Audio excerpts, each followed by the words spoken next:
projects.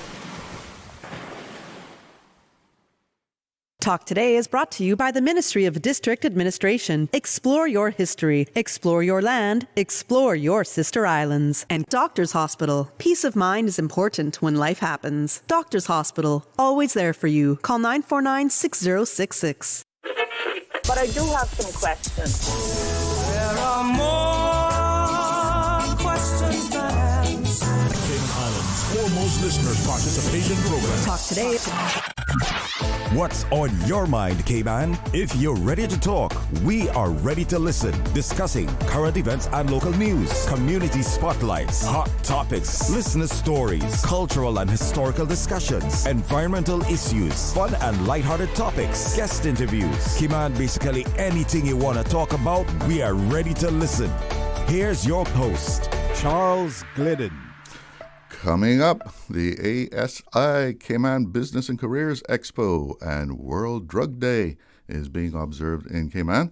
That's next, right here on Talk Today. Stay with me. Talk Today is reminding you to avoid any statements or comments which are abusive, derogatory, malicious, or defamatory. Do not use indecent language or make any statement that is false or misleading.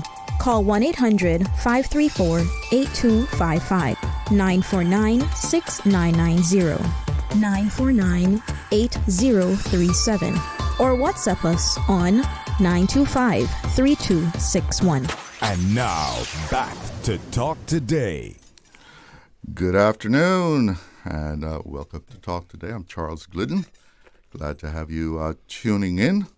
Wednesday, it's almost time to relax, right? You can see the weekend from here. So, interesting event coming up. The ASI Cayman Business and Careers Expo 2026 takes place this weekend.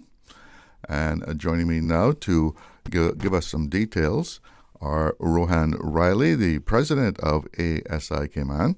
Also, Dr. Rhonda Reeves, Dr. Shamari Blake, and Robert Lynch, all of whom are from Savannah Medical, which will be one of the exhibitors at the Cayman Business, the ASI Cayman Business and Careers Expo. Folks, welcome to the studio. Thanks for having us. Thank you. So, Rohan, give me a little insight into what ASI Cayman is all about. Okay, well, before I do that, I'm not the president of ASI Cayman. I'm the president of ASI Inter-America Division, which is a regional body that does ASI. ASI is in over 46 countries in the region, and Cayman has one of the most active chapters. I am, of course, a member of the ASI Cayman board also. So right now I'm representing ASI Cayman, although not the president, but I'm very proud to what's happening in ASI Cayman. And ASI Cayman is basically the group of Adventist business owners and professional members who come together to do community events, to promote health initiatives, to promote education initiatives. It's a registered NPO in Cayman, and does a number of activities to serve the community. And so this weekend, we're going to be having the Business and Career Expo, which is basically to showcase the businesses, the small businesses, and what they do and what they offer to the community, and also to have our young people coming in, meeting with educators, meeting with people who can help guide their careers. So it's a twofold. It's a business expo and it's also a careers expo, and it's going to be a big family fun event, which we'll talk about later.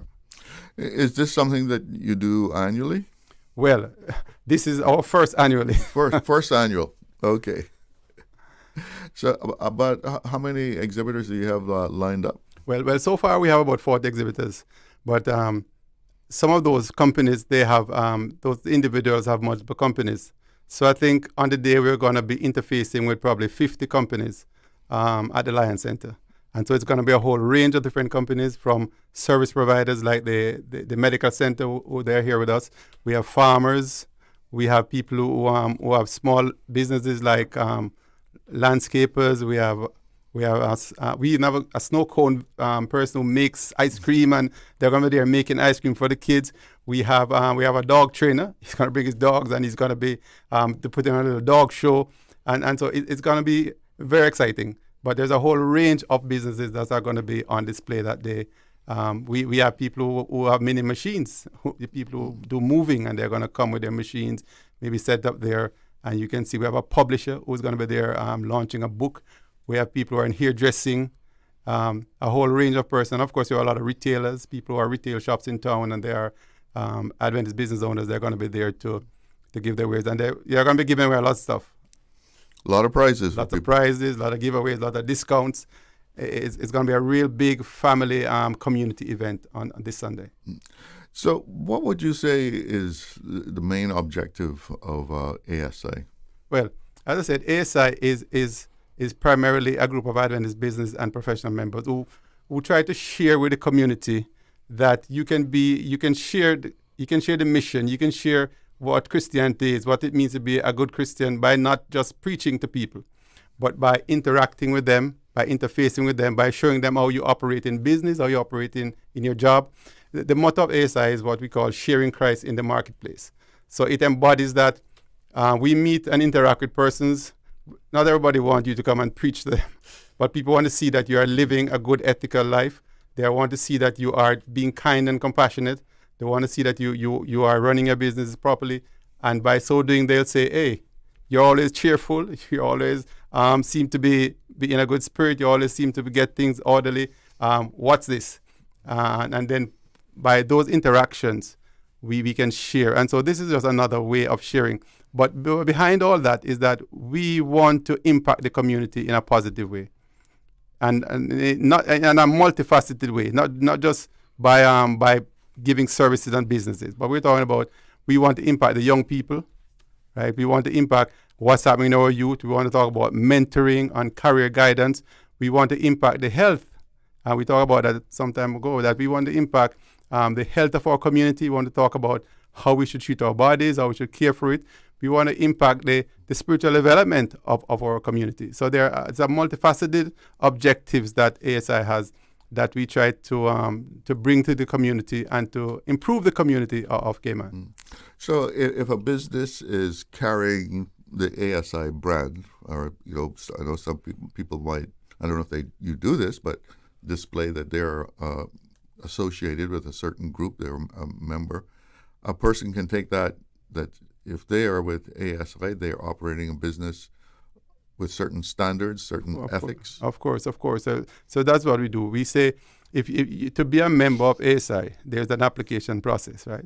And we specify that there are certain criteria that we have, and you buy into them. You have to have, of course, get a recommendation. You have to join. You have to follow certain rules and guidelines.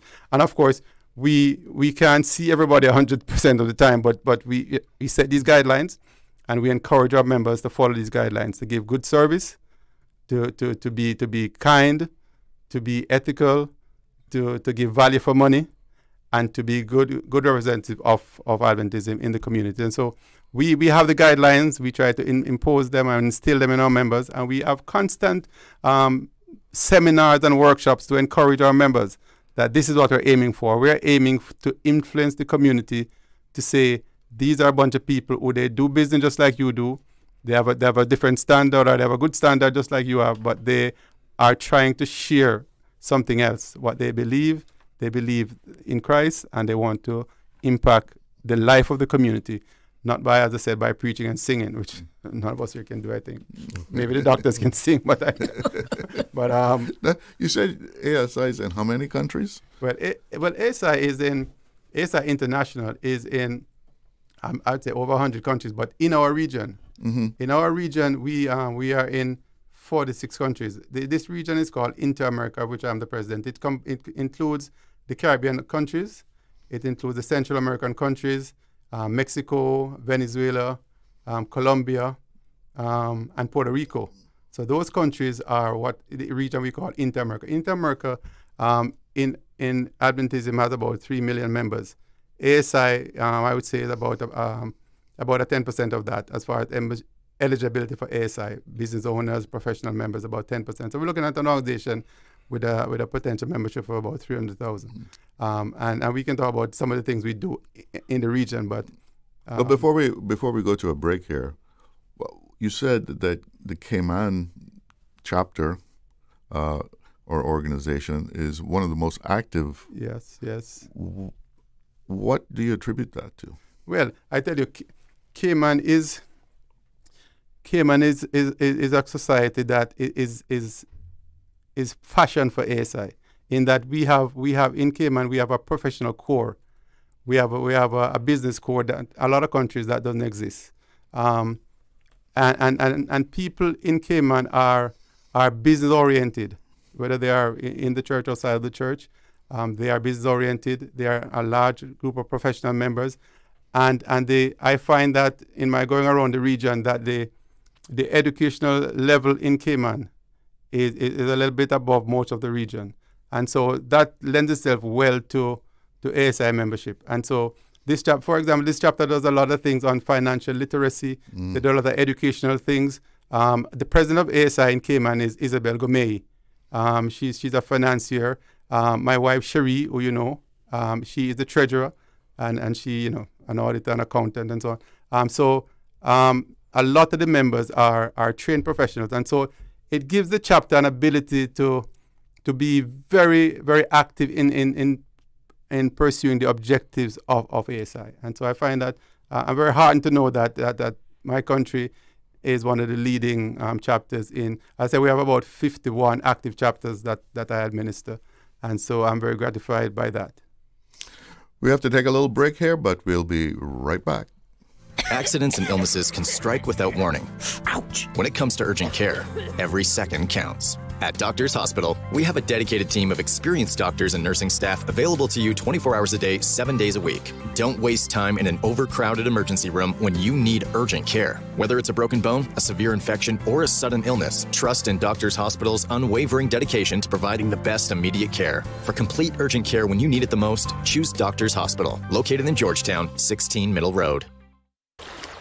Wouldn't it have been grand if you had purchased land 30 years ago? It may not be 2020, but a perfect vision has never been more clear. Cayman Brac and Little Cayman, poised for growth with an eye on the future. Your land, your history, your future. Discover all that our sister islands have to offer. What you saying, Cayman? I am Nikia Moody, 20-year-old contestant number 6, proudly representing the beautiful and serene district of Northside, the best side. I'm also sponsored by Health City, Cayman Islands. I would like to invite everyone to come out and support our motorcade on Saturday, June the 27th. We will be kicking off from Georgetown Library at 9 a.m. and traveling through all districts, including Northside. Come out with your family and friends, wave, cheer, and show your support along that route. Don't forget to bring your water, stay hydrated, and full of energy. Thank you for your support, and remember, Northside is the best side. See you there. Social media, X, formerly Twitter, Facebook, Instagram. Interact with our talk shows on YouTube. Download our official Radio Cayman app, or you can log on to our website, www.radiocayman.gov.ky. You can also add us to WhatsApp on 925-3261. All the latest information, breaking news, community events, and more. Radio Cayman. Radio Cayman's Talk Today.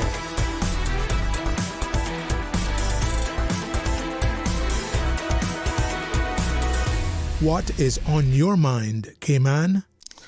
Welcome back, and we're hearing about the ASI Cayman Business and Careers Expo 2026, and we have in the studio some of the exhibitors that will be there.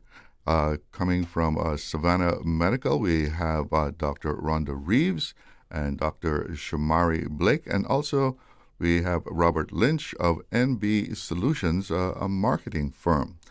Folks, you're all set to go for this big exhibition. It sounds like a big event. Yes, it is. It is. It's exactly that. It's a wonderful opportunity for the entire island to see, and we get a chance to showcase some of the things that maybe they've been missing over the years. For instance, I'm NB Solutions. I run a full-servicing marketing and digital support agency. I help to make sure that my clients align their messages to the people who need to hear it. And actually, I'm here with Savannah Medical. I mean, these awesome doctors to make sure that the persons who need their services, they can gain access to them. This is Dr. Shamari Blake, and Dr. Blake, you want to tell them about the Reset program that he's just pushing because, as you can see, he's clearly in tip-top shape, and he wants to help his clients. Well, as our panelists had said, your body is a temple, right? And the only thing that you truly own in this world is your body. So you have to take care of it.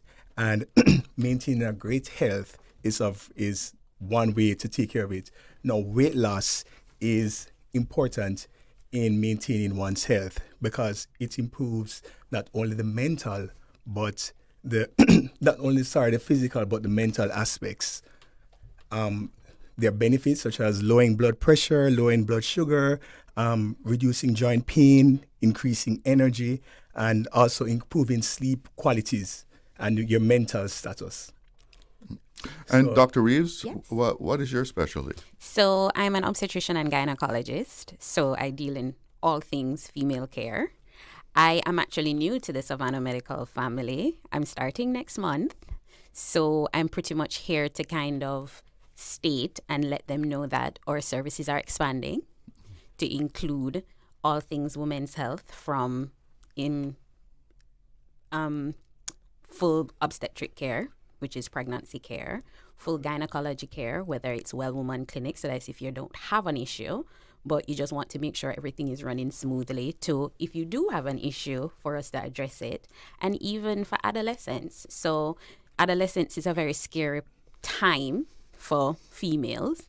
You're kind of developing, you're seeing your first period. It can be scary. You kind of be like, I kind of feel too big to go to the pediatrician, but the big doctors seem scary. We kind of do offer that kind of transition. Some mothers who are a little bit concerned about their daughters can also bring them in. So that's one of the things we will be promoting at the expo, kind of the new services that will be being offered come next month.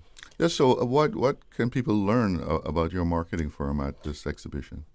Actually, that's a really great question. One of the things that I help my clients to do is to work through conversations like this to make sure that we're actually positioning. And I'm glad that Dr. Reeves said that, many times when persons are thinking about hospitals or a medical clinic, they get a little bit scared because, hey, you're dealing with health. And the beautiful thing about these doctors is they take, of course, they've gone to school for many, many years and they know exactly what they're doing, but they take that fear away. When I see Dr. Blake interacting with his clients, I mean, it's just like you're walking into the office of a friend, and he prides himself on that.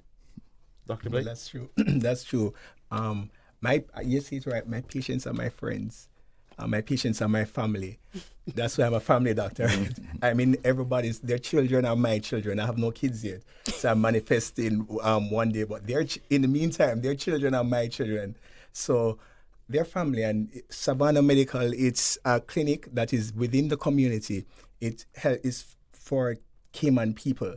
And it's an honor and it's a privilege for me to be serving the community in that way. And I'm impressed with the services that has been offered. The patients are amazing. They're beautiful, wonderful people here in Cayman Islands, and it's a privilege. Mm-hmm. So both of you will be at the exhibit. Yes. People can talk to you. Yes, they can come. They can find out about our clinic, where it is, what we have to offer. He said there are giveaways. So we will have giveaways. We're not telling you what it is. You have to come to us and find out. And we'll also be offering what we do, health checks. So you can come. We know your numbers, so you'll come and do your blood pressure check, know if it's good, know if it's bad, know how to adjust it. We're doing blood glucose testing, blood sugar testing, so you'll know, is this good, is it bad? And we also give you a health card. So it will document all of the things we discussed, what your blood pressure is, what your blood sugar is. We'll weigh you, do your full BMI. So you have like a little card as your little motivation for your health journey. So if you're not already on one, we give you one to kind of show you where you're at for the start of your health journey, and you can document on it your progress. So you're going to be taking people's weight too? Yeah, it's a bit. We're not sharing it. It's your personal card. So yes, it's part of that. We need your weight to calculate your BMI, and BMI is associated with health outcomes. So it's kind of to just give you an idea of where you are. And if you're on your start, everybody knows there's a starting point. So that would be your first step for your health journey. And that's a general feature of the event. We're going to have a health and wellness corner. In addition to the medical centers that are going to be there, there are going to be folks who are going to be taking your blood pressure, your sugar, whatever test units have done that can be done there. We'll be doing them so you can have the information. We're also going to have a Kai Diagnostic, which is a diagnostic company they're going to be on. And I'm sure what we have asked all the exhibitors to do, we're asking all exhibitors to give a prize. Whether it's a discount, whether it's a free service, we're asking all the exhibitors, because one of the main things of the event is that every 15 minutes, we're going to have a bell go off and somebody's going to win a prize. So if you're walking around, you're going to hear the announcer says, you have won a prize. And so we encourage people to, when they come in, they're registered at the front, or they can even go online and register from now. We have our website, asibusinessexpo.com. They go on, they register for the event. Of course, you're going to have to be there to get the prize, but you can register now, asibusinessexpo.com. And every single booth that you see, I've asked everybody to give something. So you're going to give a discount. We're asking the guy who does the car servicing, he's going to give a discount on his oil change. We're asking the person who has the farm to give a discount on the produce. We're asking everyone, and we have, you see the companies we have, Charlotte, they are so wide in range. We have a company that does immigration services. Mm-hmm. So if somebody comes in there looking about their paperwork, you might just be able to get a discount. Then we have a guy who does appliance repair. I just had him in this week. He repaired your fridge, your stove. Sometimes you have those things to be fixed. We have a guy who does that. We have 2 air conditioning companies that are going to be on display. And we have cabinet makers. We have massage therapists. We have the tire shop, so you might get some tires. We have, as I said, we have publishing. We have the dog owners. We have a farmer who is our produce, but we also have someone who can help you set up your backyard as a farm. Oh, that's fantastic! And I don't want to talk about it yet because he's outside to come in. So he's going to come in and we're going to have a conversation on that, because that's going to be one of the key points that we're going to talk about. So there's a range of things. We have some stores that are right here in town. We have Just My Fit, which is a store in town right here. We have All About Us. Those are 2 stores, retail stores with fashion and accessories for women. They're going to be there. They're going to be, of course, I'm trying to squeeze everybody's hand. They're going to be giving away a few dresses probably, or giving a discount. But I've asked everyone to give something. And, the person who is directing behind the scenes all this is Cherie. Cherie from Barefoot Brigade. So she has asked me to say it over and over that all exhibitors are being asked to give a prize on that day. So to win, you have to register and you have to be there. You have to be there. You have to be there. So how does that? You said a bell will ring, and so that's the signal that another prize is being given. Yes, at that moment. A bell or a sound, because we're gonna have a DJ who's gonna be there playing music and going around talking to people, talking to the kids, talking to the exhibitors. And so at every 15 minutes, DJ is gonna say by some sound that you have won, and then we're gonna go in because we're gonna have a drum there with everybody's name, and we're gonna pick one. So it'll be a raffle. Yeah. You don't pay for it, so it's not really a raffle. Yeah. But we're saying that you're going to get a chance. So when you register online at asibusinessexpo.com, or you register at the door, then we put it in the box, and then every 15 minutes we pull a name, and you win a prize. You might be a gift certificate from Savannah Medical. It might be AC service from Excellent Air Conditioning. It might be some home cleaning service. We even have a elderly care company. So maybe, you want to get your mom or dad some special attention. You might just win that service that day. And so there's something for everyone. And what we're going to do that day is that we know that day is going to be football. So what we have done, we have commissioned a big screen TV. I mean, real big. They can watch the World Cup there. They can watch the World Cup. So a real big TV. So those who are football fans don't have to say I can't make it because I'm watching the football. They can come on down. And those who nobody can say they're going to cook. We have food also.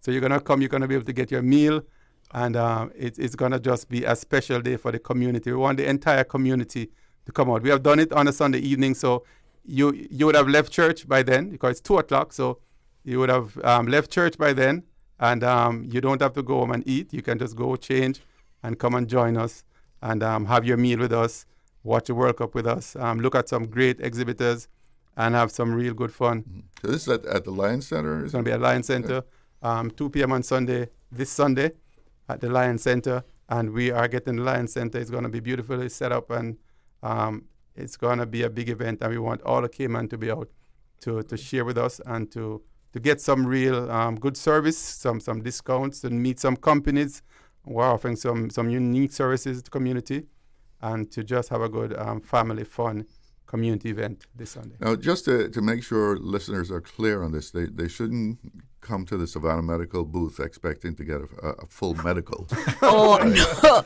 No, it wouldn't be full medicals. We wouldn't be able to make diagnoses. Those things take time. Yeah. So it's pretty much just kind of like an intro. So it's like a kind of touch and go. You can ask questions for concerns to get like guidance of where to go, what to do.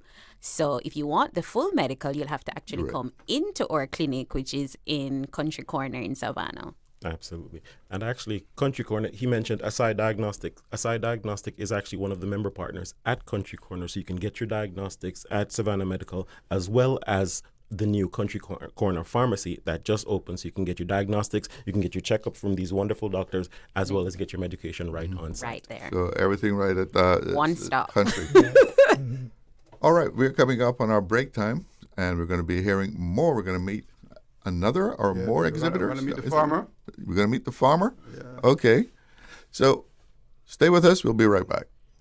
Did you know that Doctors Hospital provides urgent care services 24 hours a day, 7 days a week? And Doctors Hospital's urgent care physicians have access to the most advanced MRI and CT imaging in the Caribbean, providing reliable diagnostics when you need it most. When you need quality urgent care for an illness or injury, Doctors Hospital is here for you 24/7. Whether it's a migraine, chest or abdominal pain, shortness of breath, broken bones, or another urgent need, Doctors Hospital at the top of Walker's Road. Urgent care right now. Cineco's parametric insurance after hurricanes is now available for motor policies. Fixed automatic payouts cover incidental vehicle expenses like fuel, cleanup, and minor repairs. No claims, no damage required. $200 for comprehensive policies or $100 for third-party policies. Available exclusively through Cineco and included with all new motor insurance policies and upon renewal for current policies. Visit Cineco.ky today. Cineco, keeping Cayman covered.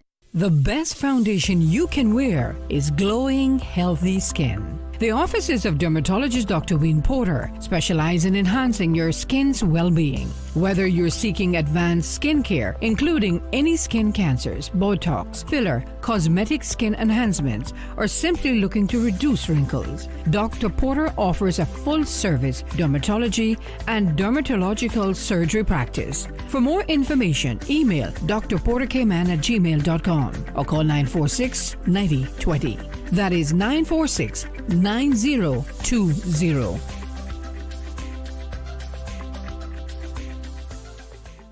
Always separate debris from household garbage after a hurricane hits. Debris includes roofing materials, downed tree branches, and metals. All items of debris must be placed in separate piles to the front of the property or at a side that is easily accessible to collection trucks. Debris must be placed in a location that will not cause obstruction to roadways or come in contact with electrical lines. For more post-hurricane food safety tips, visit DAH website at www.gov.ky/DAH. Radio Cayman, the voice of the Cayman Islands, invites you to be a part of history as we rename our headquarters to honoring the man who helped build our national station from the ground up. Join government officials, past and present staff, and family and friends as we pay tribute to Mr. Loxley Banks for his decades of service to broadcasting and to our islands. Join us on Friday, June 26 at 9 a.m. right here on the grounds of Radio Cayman. Radio Cayman, the voice, heart, and soul of the Cayman Islands. Radio Cayman's Talk Today.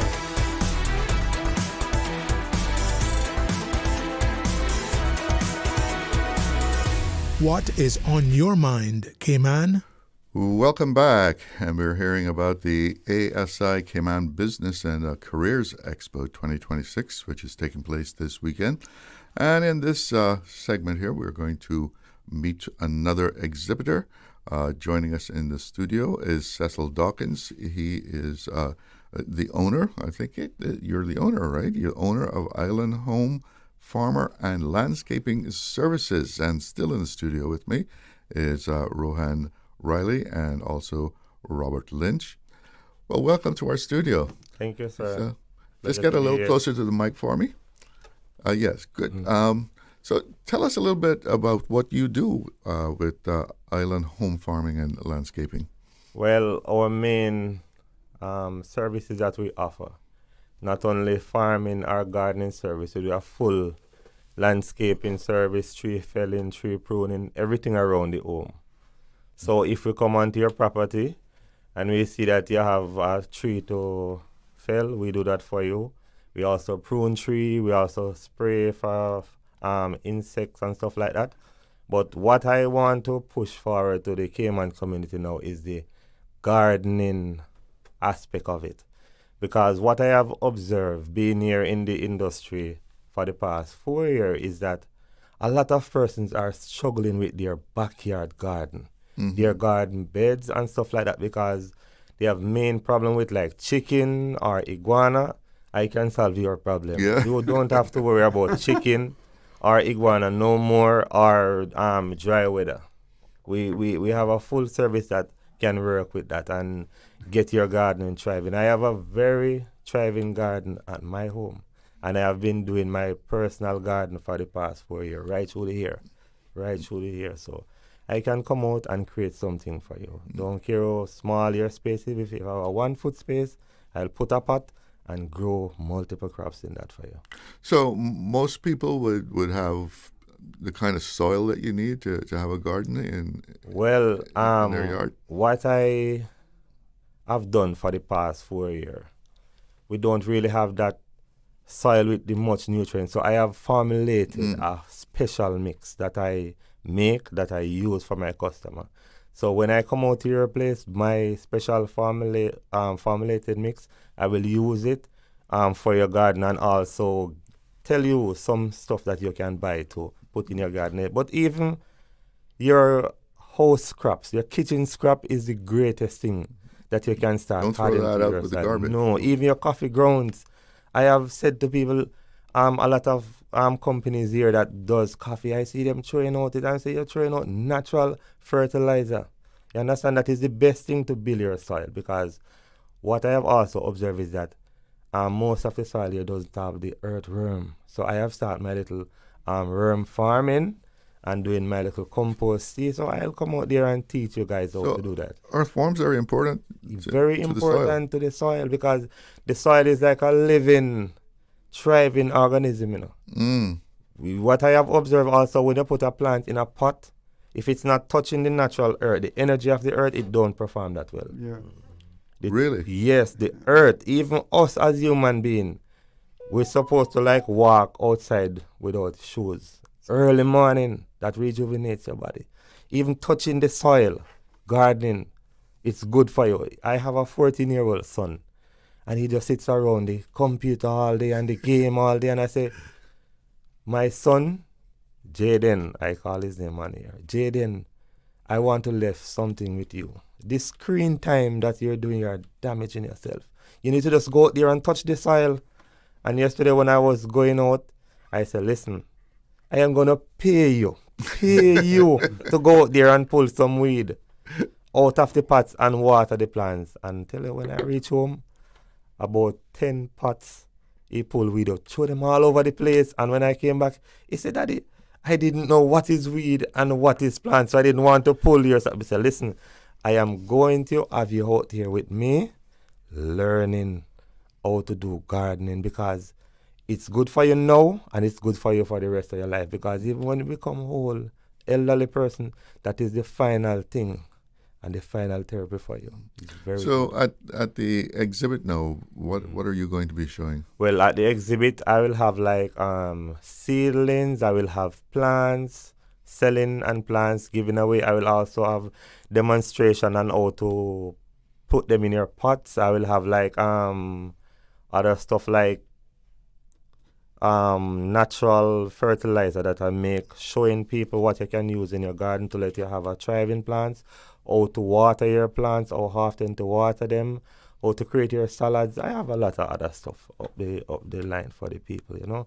Just to come out, and what is my main dream also is to see Cayman have a thriving backyard garden culture. That is it. So that when you can grow your own safe, clean food. What kind of crops grow best in Cayman for Well, backyard garden? basically, I practically grow everything in my garden. Like from your lettuce, your kale, your callaloo. But callaloo is the fastest growing crop in Cayman. Callaloo and pak sometimes chai. you see it just growing wild. They grow very, very fast. If you invest in like a callaloo farm, that is the quickest way to recoup your investment. Callaloo, pak chai, kale, arugula, those stuff, 6 to 8 weeks, you can start recouping your cost that you invested. And another thing that I am trying to introduce to the Cayman community is the soilless farming, the hydroponic system. Yes, because I find out a lot of persons are interested. So I am trying now to work along with some of my partners to get the right type of chemical mixture. But we are getting there. We kind of have like a small hiccup, but we are getting there to get the right thing, because we want everybody to have something. If you don't have a space for soil, we get you something with the hydroponics, so you must be gardening. What about grow boxes? Yes, I do grow box. We build grow box, we build shade house, we do mini greenhouse, all those stuff. So have you decided what prize you're going to be giving?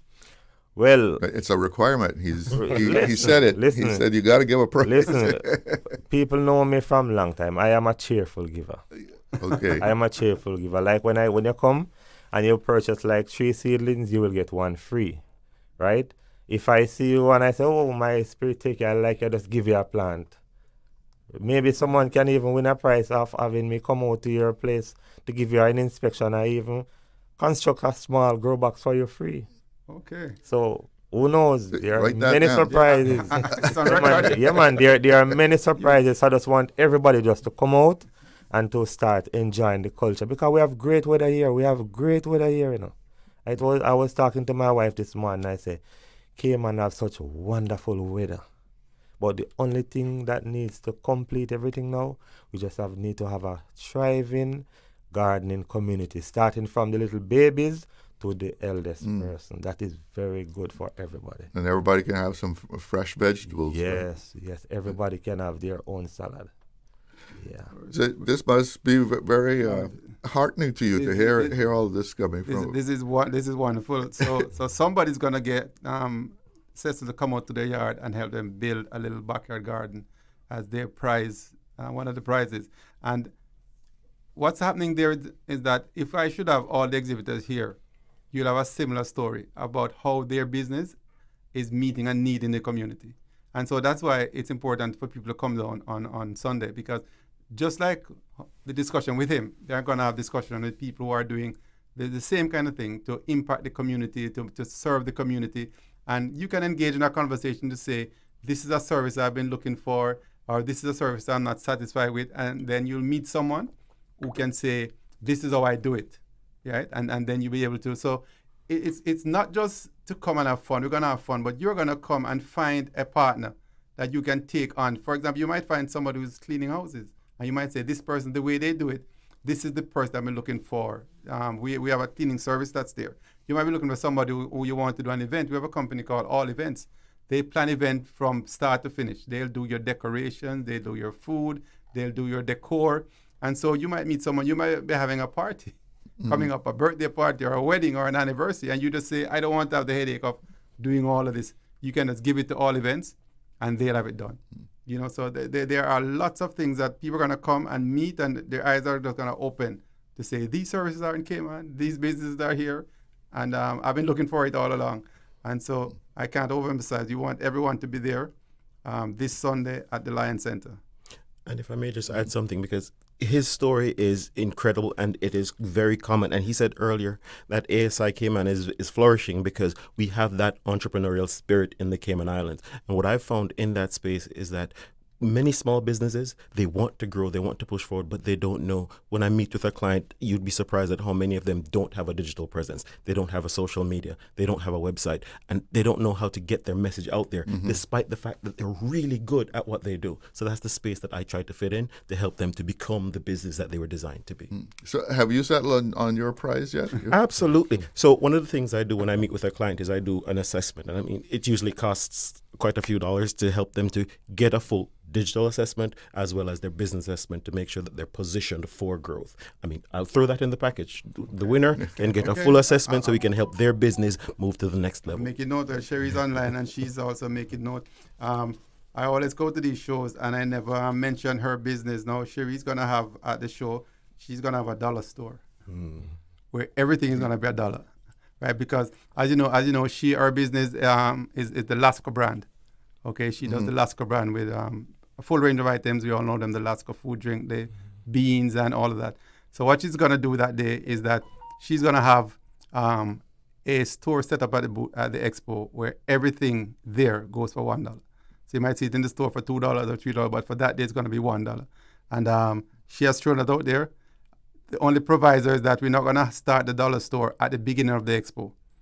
We're going to have, that's not going to go on until probably we're going to start at about 4 because we don't want to, to have everyone rushing the dollar store. We want to have people going around to the booths, getting all the services, and then at 4 p.m. then we open the dollar store and then you can come and get your groceries.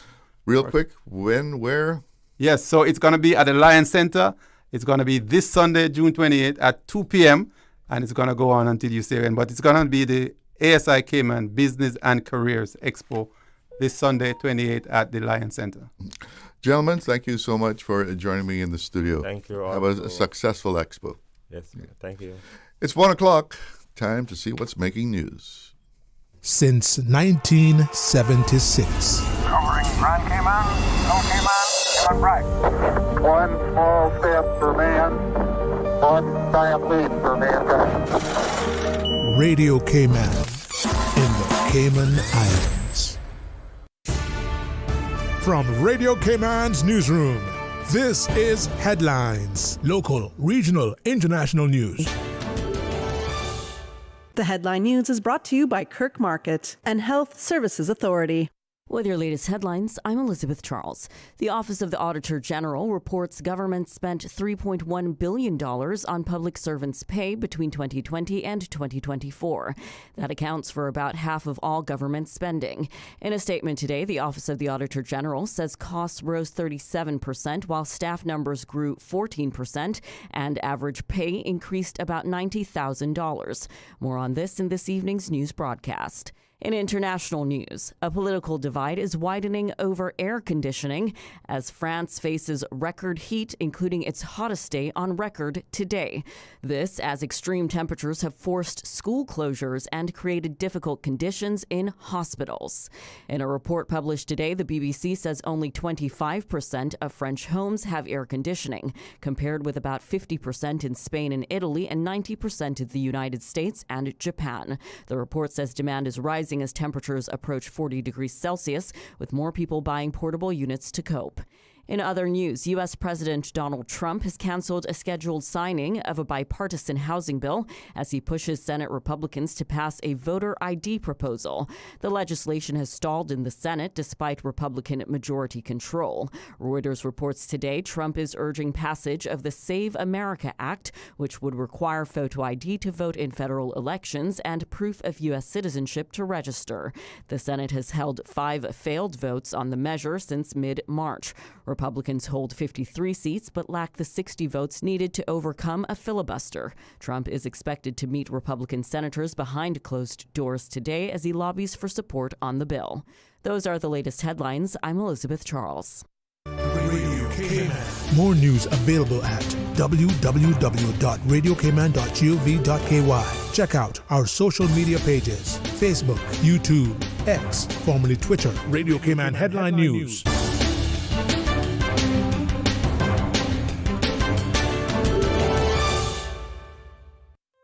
Looking for fresh, healthy food that's full of flavor?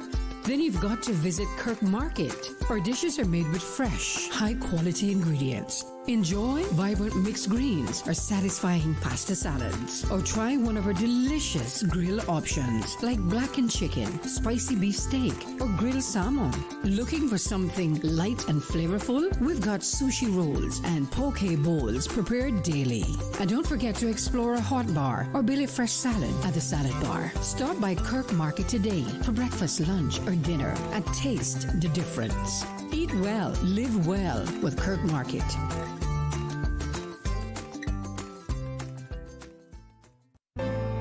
Your Cayman Islands Health Services Authority has been the national healthcare provider of the Cayman Islands for many generations. We have elevated our level of care to ensure you, our patients, have the best possible experience. We offer better access to care close to home with the most locations on all 3 islands, delivering a full range of primary, secondary, tertiary, and emergency care.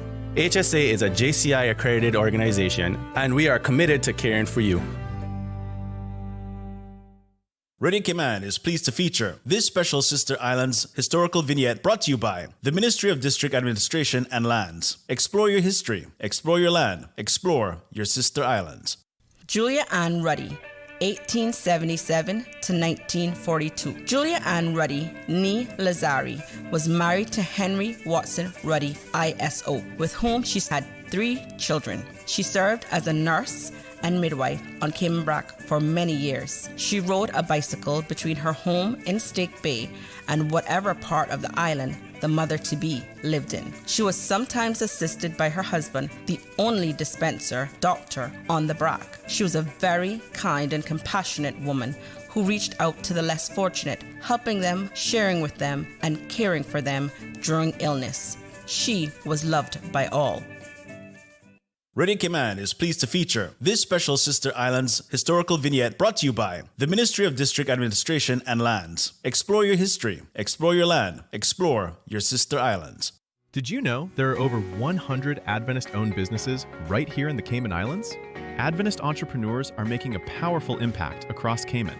Join us on Sunday, June 28th at 2 p.m. at the Lion Center, Grand Cayman for the ASI Cayman Business and Career Expo. Explore products and services, enjoy exclusive discounts, free samples, giveaways, and exciting prizes. Need a wellness check? Enjoy free health screenings and relaxing massage therapy. Thinking about your future career? Young people, students, and job seekers, whether you're looking to grow your business, plan your future, network with professionals, or simply enjoy a great community event, this is the place to be. Admission is absolutely free. The ASI Cayman Business and Career Expo. Showcase, connect, succeed. Sunday, June 28th, 2 p.m. at the Lion Center. For more information, visit asikayman.interamerica.org. Radio Cayman's Talk Today.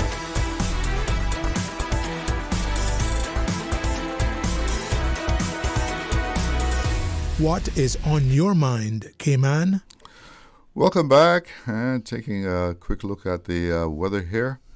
The afternoon forecast is for occasional showers, and the present conditions here in Georgetown, 89 degrees, but feels more like 104. The wind out of the northeast at a little over 10 knots, with a relative humidity of 74%. And the forecast, we can expect this evening to be partly cloudy with a 20% chance of early morning showers. Temperatures in the low 80s. Winds out of the east at 5 to 10 knot, seas running at 2 to 4 feet. Sunset at 7:05, and the outlook. Similar weather conditions can be expected through Friday as another tropical wave moves over the Western Caribbean between Thursday and early Friday. Dust will follow with an increase in concentration on Friday, so more Sahara dust coming our way. Well, time to get back into our interviews, and Cayman will observe World Drug Day on Friday, and the National Drug Council wants you to be a part of their efforts in meeting new challenges through prevention and innovation. Joining me in the studio this afternoon to discuss this are Simon Miller, Prevention Specialist at the National Drug Council, and also Delaney Ducent and Clarice Warnock, both of whom are interns at the National Drug Council. Good afternoon. Welcome to the studio. Hi, thank you. Hello, thank you for having us, as usual, sir. So I see you have interns with you today. These are two of our amazing interns that we have at the office. We have been delighted to have them, I must say. Simon, I mean, we've talked on this subject a number of times. We're preventing drug abuse. Now, from the time I was a teenager, which was not yesterday, we've seemed to have been trying to do this. It seems to be a continuing saga. Yeah. Since you have been at the National Drug Council, have you seen what you could call progress? In certain areas, yes, and that's what keeps us motivated. We have made progress not only in our research that we do, but some of the innovations in terms of our program direction, some of the policies that have been put forward. So it keeps us motivated. Yes, we recognize that it is a challenge, and I think that's why this year's theme for World Drug Day is so fitting by the United Nations. Persistent issues, new challenges, and innovative responses. It perfectly reflects where we find ourselves as a world. And I've been in the studio before. You and I have talked about some of the new arising issues with the electronic cigarettes, the whole vaping among young people. Unfortunately, some of the same issues and difficulties that we've been facing as a world globally still continues to affect our communities. So it pushes us to be innovative with respect to our responses.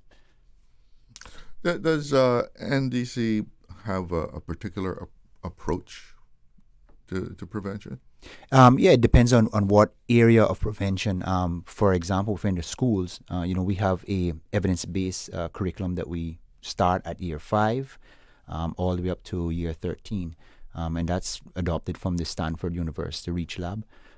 It's evidence-based, scientific, proven, and we go in and work with the young people throughout talking about different modules, focusing on different substances, and try to leave them in a place where they can make more informed decisions, touching on things like resilience, how to deal with peer pressure, how to deal with stress, how to cope with stress.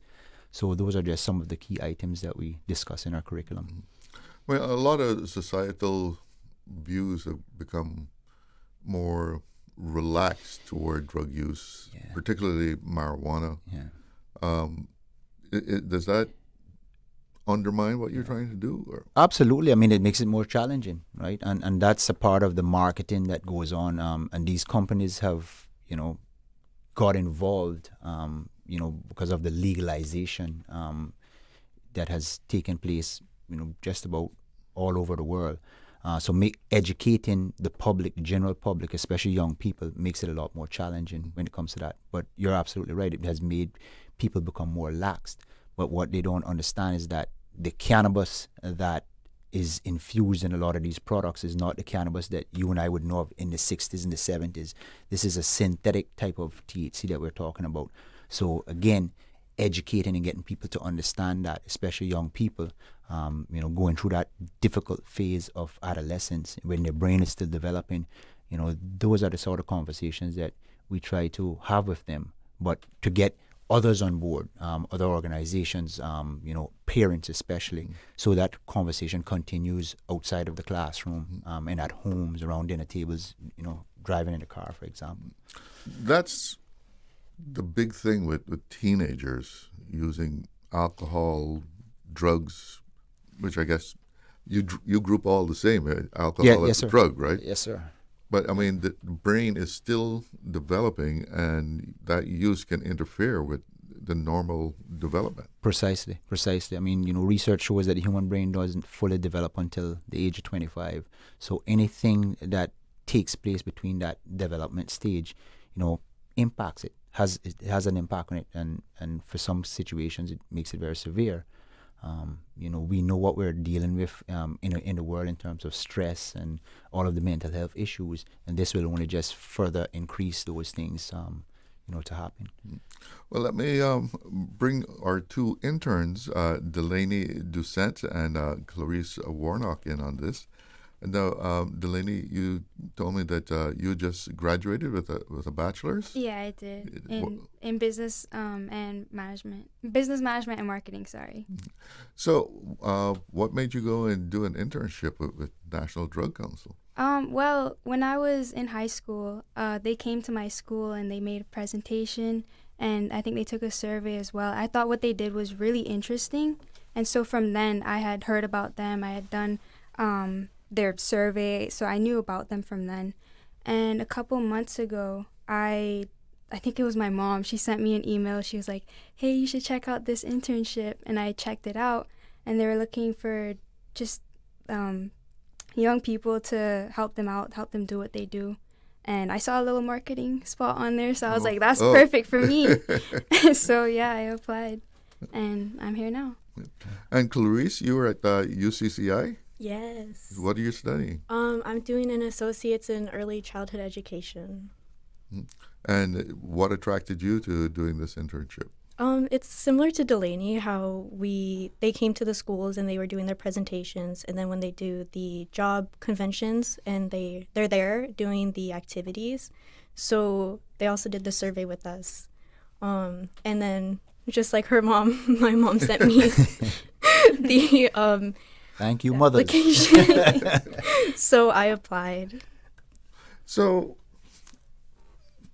among your age group, what do you observe as far as drug use, alcohol use? What are your impressions about what's going on? I think that a lot of people our age, they're like we said, like their brain is still developing. They're going through a lot of things, and they're not really sure how to deal with that.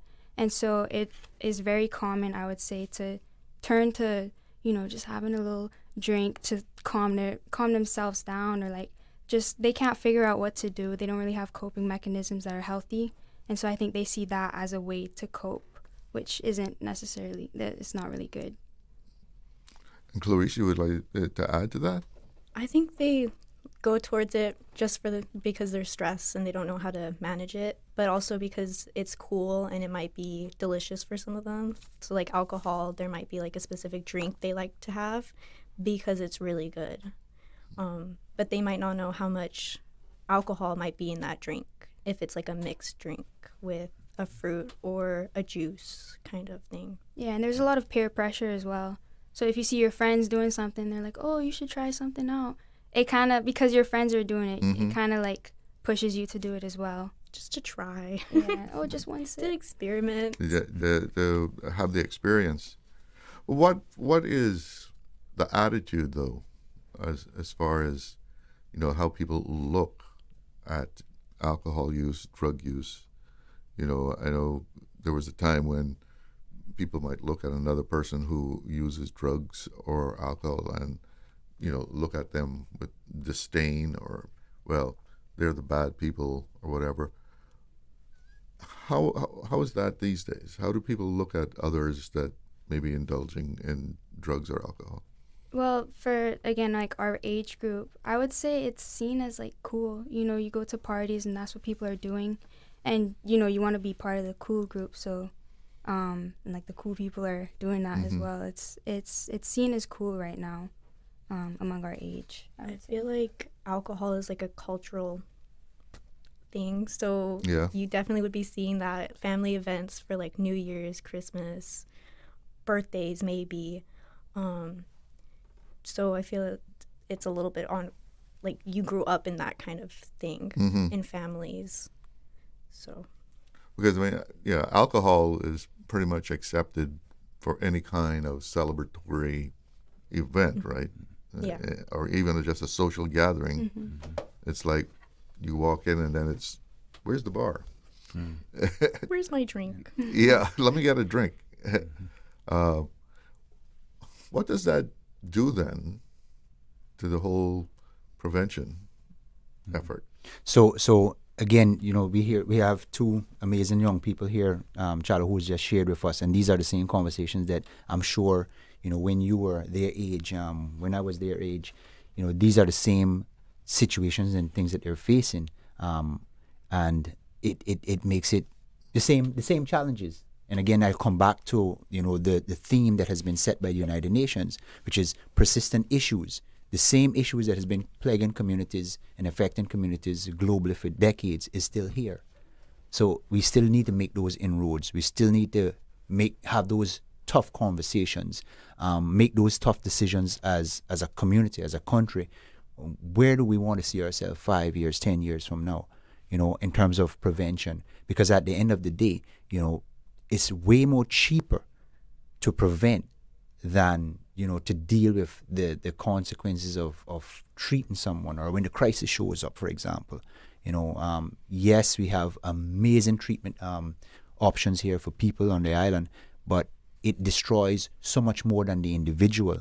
The impact on a community, on its health system, on a family, is just far and wide. So it's much cheaper for us to focus on prevention, and that's why prevention for us is key and very important.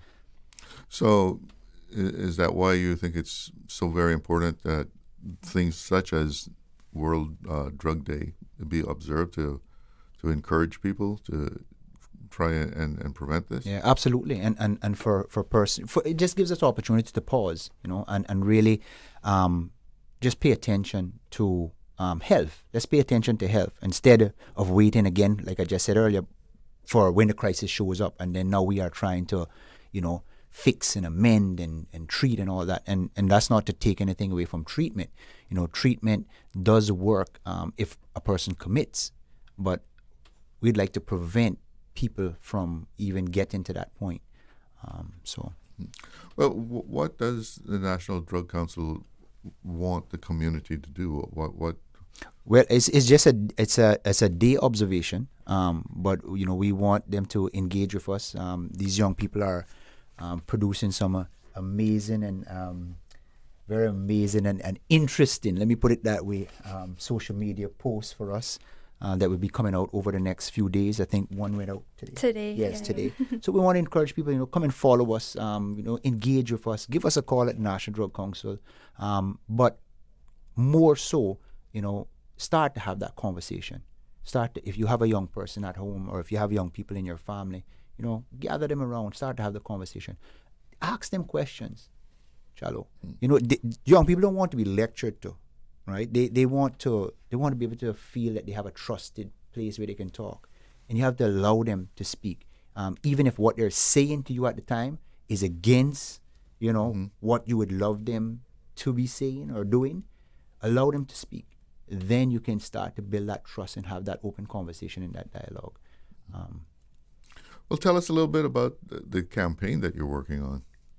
Oh, well, today we were just trying to promote that we're coming here today. So we just made a little post on our Instagram. I'm sure people can go and watch it, but we basically took a paper airplane, threw it throughout the office, and took a video. And then when it lands, we open up the paper, and it says that we're on here today. So we've been doing stuff like that. We've been helping out with a camp that's coming up, the Youth to Youth camp in Cayman Brac. So do you have things planned for down the line? Well, yeah, we're working on stuff down the line, like the purple buses and stuff like that. We're going to be working on that. And just... So our intentions, Chalo, is to engage our interns in all aspects of the work that we do. A lot of things happen behind the scenes. For example, what Delaney just pointed out, the Arrive Alive campaign, which comes up, towards the later part of the year. Right. We don't wait until October, November to start planning. We are already, behind the scenes planning, because there's a lot of work that goes inside. So to be able to have, these interns there to take part in that and be involved in that and have input inside of that, it's a win for us. it's a win for us. And especially with them bringing some of the innovations in terms of some of the social media pieces they're working on. The piece that they put out today, I love it. I think it's such a charm. And not to take away anything, but I heard of another one that they're going to be doing later on this week, and I'm quite excited to see how that's going to turn out. So these are the kind of things for us. We're excited always, on summers to have a group of dynamic interns to help us to elevate and have a different perspective on the work that we do. So, how do you see World Drug Day as the importance of it, the relativeness of it? Well, when I first heard of it, I thought it was gonna be like a lecture, like something I just wasn't gonna look forward to. But it's more like choices you make now. You have to realize that the choices that you make today affect your future. So the choices that you make right now are very important, and I think that's the whole idea of World Drug Day. Would you like to add to that? I think having more awareness will help. It will benefit your health with those choices, because it depends on like how your body reacts to the drug and how it heals after. So knowing the process, I think, can help people understand and better their health over time, for sure. So you think a lot of young people simply aren't aware of what the consequences can be? I think that's part of the issue. People don't really understand fully the effects that these things will have on them. But there's also like an ignorance to it. Like they're like, oh, that won't happen to me, which they won't really know until it does happen. And so, it's just we need to make sure people know that they have to be careful. That's like sort of famous last words. Like famous last words, yeah. Yeah, so, it won't happen to me. Mm-hmm. In Cayman here, when you go out socially, go party or just out, do you see a lot of drug use? Personally, I see, drinking, like you'll go to a bar and stuff. But like the friends that I hang out with, we're not really part of that, so I don't really see much, but I have heard that there is a lot. Same with my group. Same with your group. Yeah. We kind of stay away from all of that, I'd say. But you hear about what is happening in the greater community among your age group. Yeah. And I mean, what are your impressions of what's going on? Honestly, I was very surprised. First couple of times I was hearing things, I didn't think that could happen in Cayman. And I was surprised. I didn't think it could happen. And hearing that it was in my little community, I was a little heartbroken, but that's what we're here to talk about, try to encourage better choices. And it's the same with you? You hear about a lot of stuff going on? It's sad seeing how it's so popular, even though it's so bad for your health. Like vapes especially, you can see them everywhere, but nothing is being done or said with the regulation around it. So anyone can get it and anyone can use it, and they're just everywhere. That's something you're working on, to get some kind of regulation on these vapes? Yeah, absolutely. I mean, the last time I think we spoke on the show, it's a work in progress, but I think things take time. Mm-hmm. Things take time, and we look forward to the day that we can have some strict regulations. We're not trying to necessarily disrupt business per se, but we need to have regulations to make sure that they're not falling in the hands of young people. They need to be given an opportunity to reach their full potential, give their brain and their bodies time to develop, and then if they make a choice, once that happens, then that's a choice they make. But what from your viewpoint, we need a age limit? Age limit, yeah. We need to look at some of the marketing that goes on around here too. I mean, not only the marketing that is in your face, but also the marketing online. There needs to be some regulations around those things. And these companies, this is even outside of the borders of Cayman. These companies are very strategic with that marketing, and it's really, I would use the word, I would say it's criminal, man. Charlo, is really criminal because these are young minds. They're impressionable.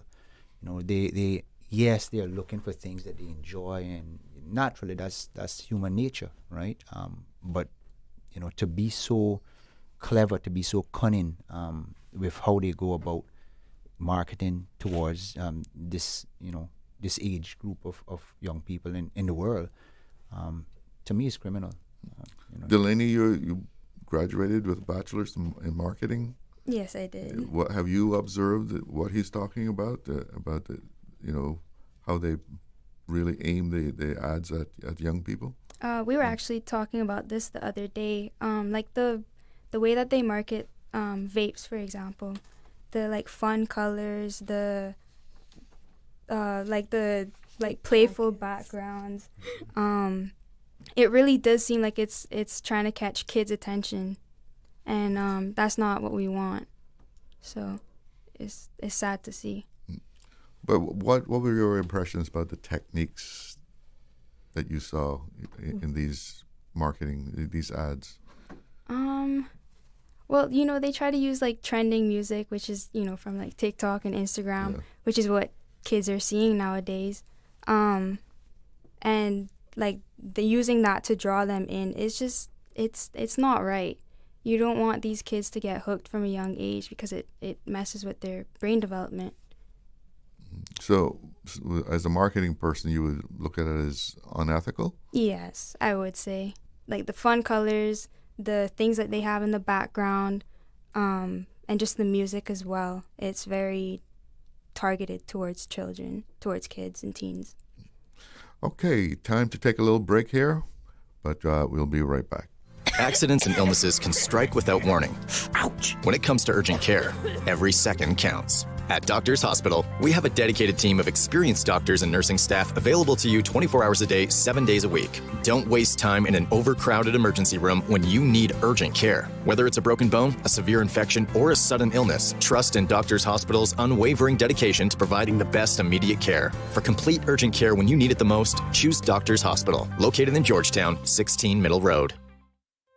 Looking for fresh, healthy food that's full of flavor?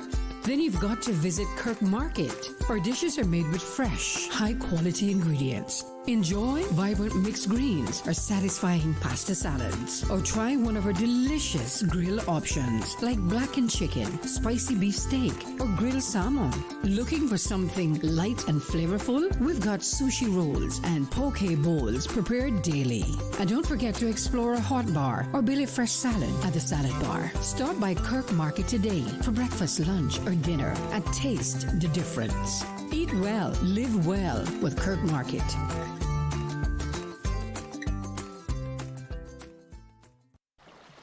Explore your history. Explore your land. Explore your sister islands. The ultimate staycation experience. Your culture, your freedom. The land that time forgot isn't gone. It's your sister islands. Discover all that our sister islands have to offer. Hi, this is Gary King from Totally 80s. My special guest this week is Carly Simon.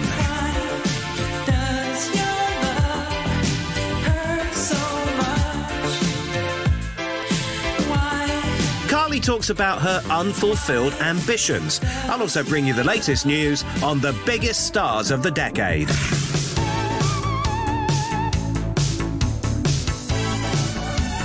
This is Totally 80s. Heard on Saturdays from 2 until 4 p.m. on Breeze 105.3 and 91.9. And brought to you with the kind compliments of KFC. Radio Cayman's Talk Today.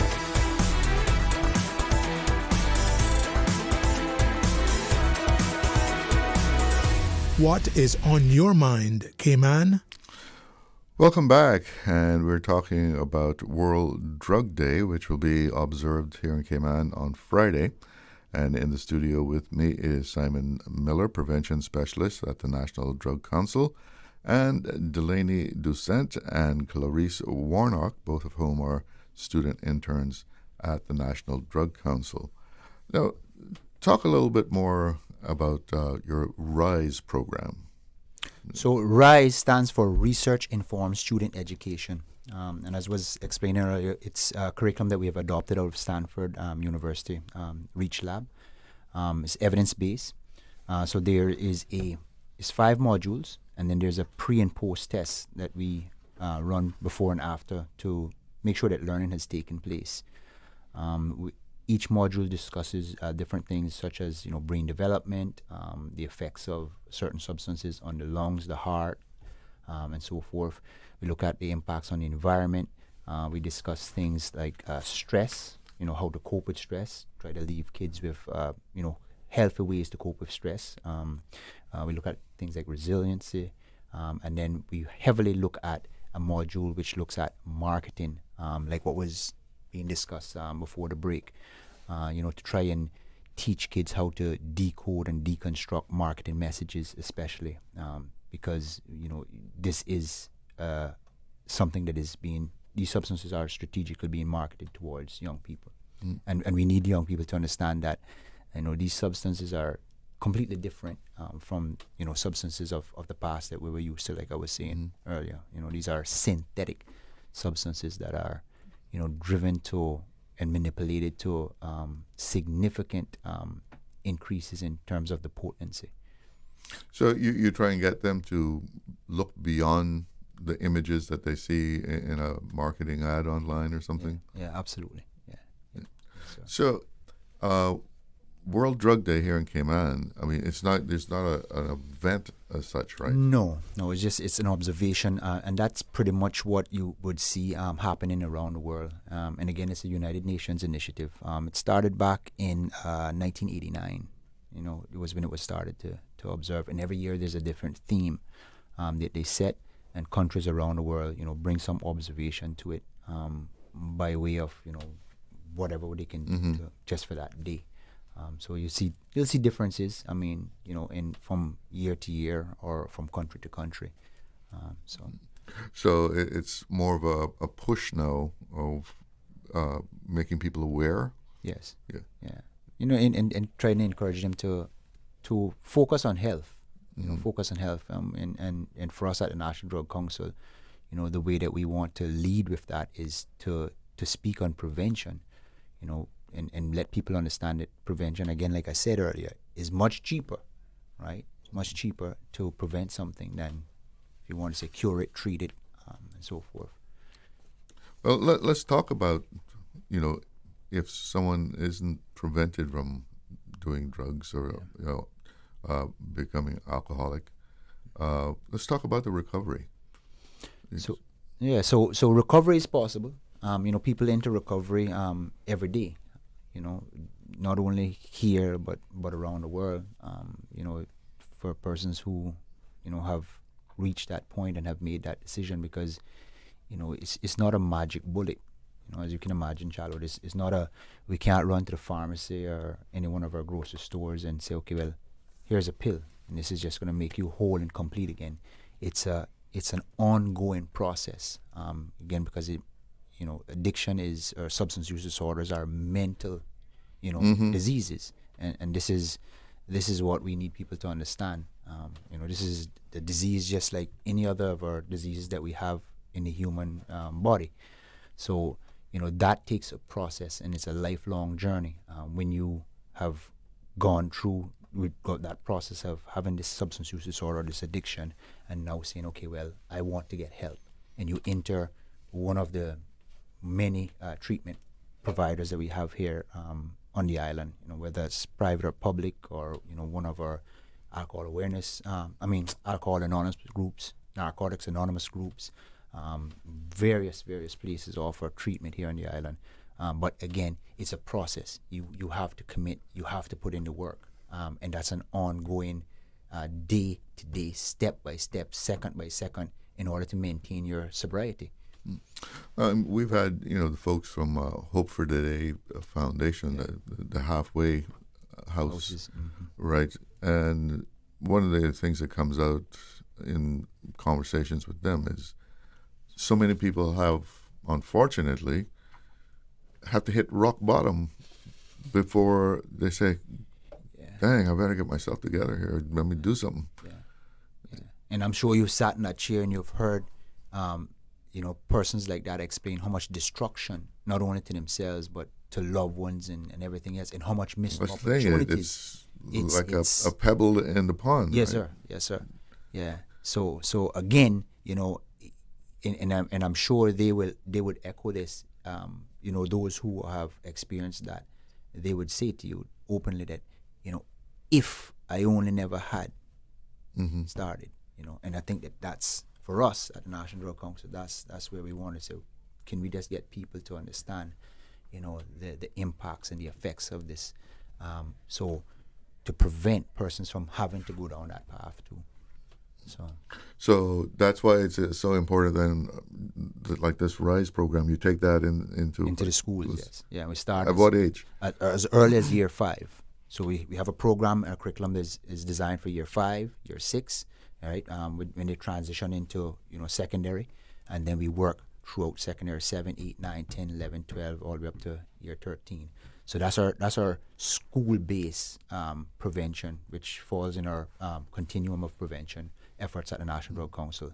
And then we have things that we specifically do in the community as well, like certain workshops, trainings, and then campaigns, as you are aware of, like the Arrive Alive campaign. All that makes up our prevention strategy for the Cayman Islands, working with various stakeholders, partners, to try to broaden our reach. Because, we are a small organization, dedicated team, but we can't be, everywhere. Mm-hmm. So this RISE program, this is the same thing that these ladies said that they was speaking that they had they experienced when we came into the schools, and then the research part of it, that is at the National Drug Council we consider the research. We look at research as that's the heart of the organization, because that informs us to know what is happening with our young people. So we use that to guide and direct not only our policies or programs or workshops, so we can know exactly where to focus on, what age group to focus on, what substance young people are reporting that they're using, experimenting, so forth. And we're not the only ones who use that research. There's certain organizations, government entities that rely heavily on that research as well. So I think the last time I was in the studio, I kind of touched that, we've just finalized that report. So our research analysts at the office will be making, her and the team will be making their rounds and, sharing the results of that in the months coming. Yeah. So, ladies, what do you remember about when this program came into your school? What did your fellow students think of it, react to it? There was a lot of like, oh, I didn't know that. I never heard that before. We had like health classes where we'd learn about this stuff, but their presentation was just very in-depth. And so we all learned a lot more, a lot of stuff that we didn't know before. So as far as the dangers? Yeah, more like the dangers, the effects that it has on your body, and like your community as well, because what you do affects everyone around you as well. So it was really interesting learning more about the effects. Clarice, what did your fellow students react? I think the reactions are the same. Everyone was like, oh, that's kind of cool. That's interesting. I don't think anyone really thought about it after. It kind of just like, let's move on with our day, because classes are all about lectures. So everything just at the end of the day. But do you think there were some kids that, perhaps their minds were changed, their attitudes were changed? I think so. I think they probably changed up how their day goes in the use of alcohol, vapes, and whatnot. And they have tried to get their friends to follow along with them to like just make sure that they're also okay.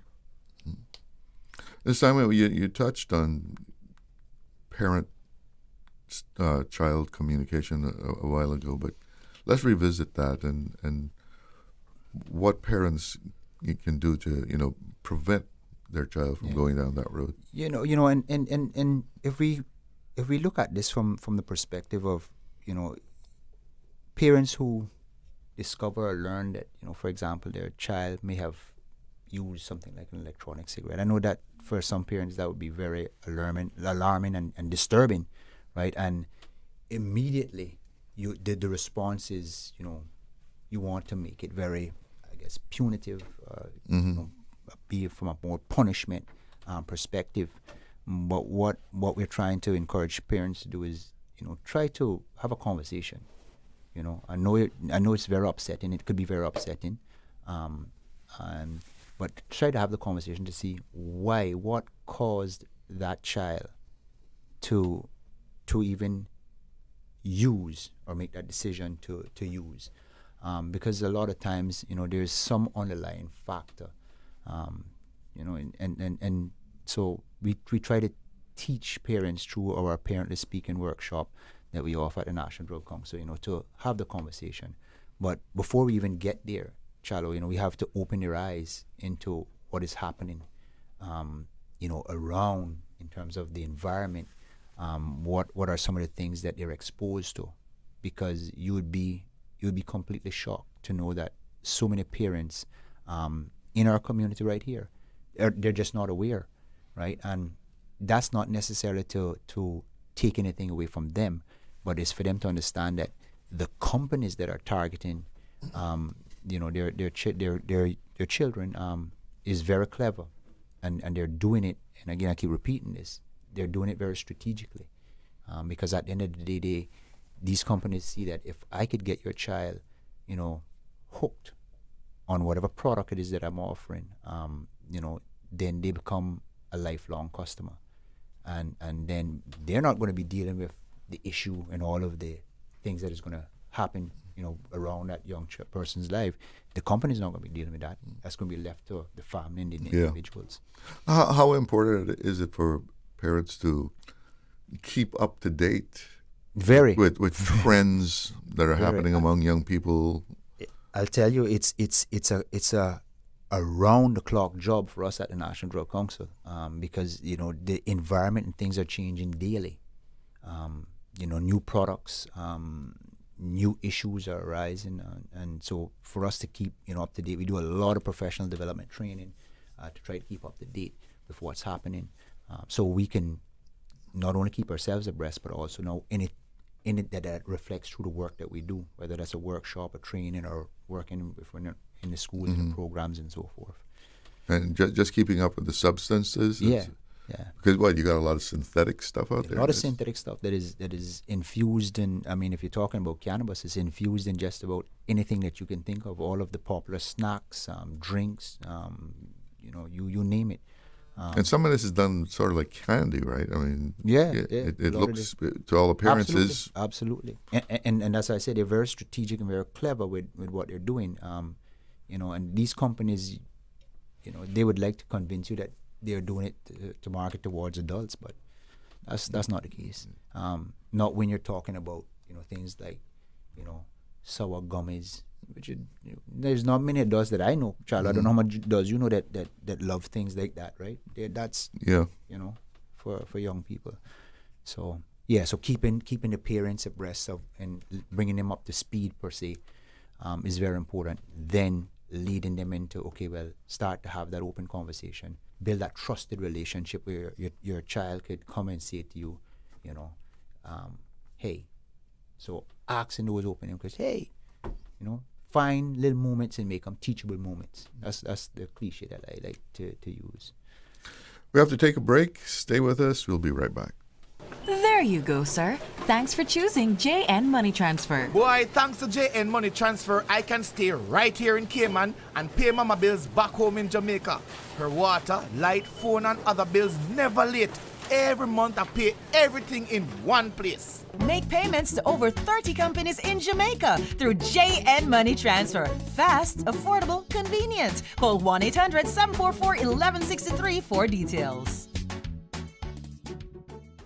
Cineco's parametric insurance after hurricanes is now available for motor policies. Fixed automatic payouts cover incidental vehicle expenses like fuel, cleanup, and minor repairs. No claims, no damage required. $200 for comprehensive policies or $100 for third-party policies. Available exclusively through Cineco and included with all new motor insurance policies and upon renewal for current policies. Visit cineco.ky today. Cineco, keeping Cayman covered.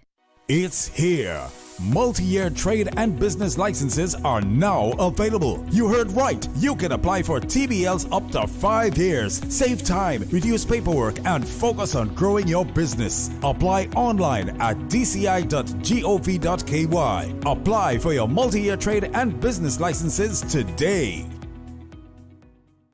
Radio Cayman, the voice of the Cayman Islands, invites you to be a part of history as we rename our headquarters to honoring the man who helped build our national station from the ground up.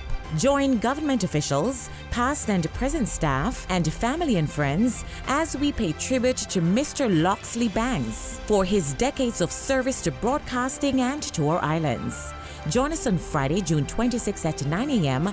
right here on the grounds of Radio Cayman. Radio Cayman, the voice, heart, and soul of the Cayman Islands.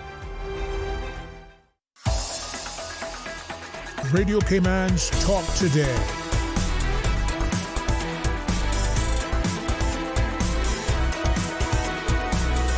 What is on your mind, Cayman?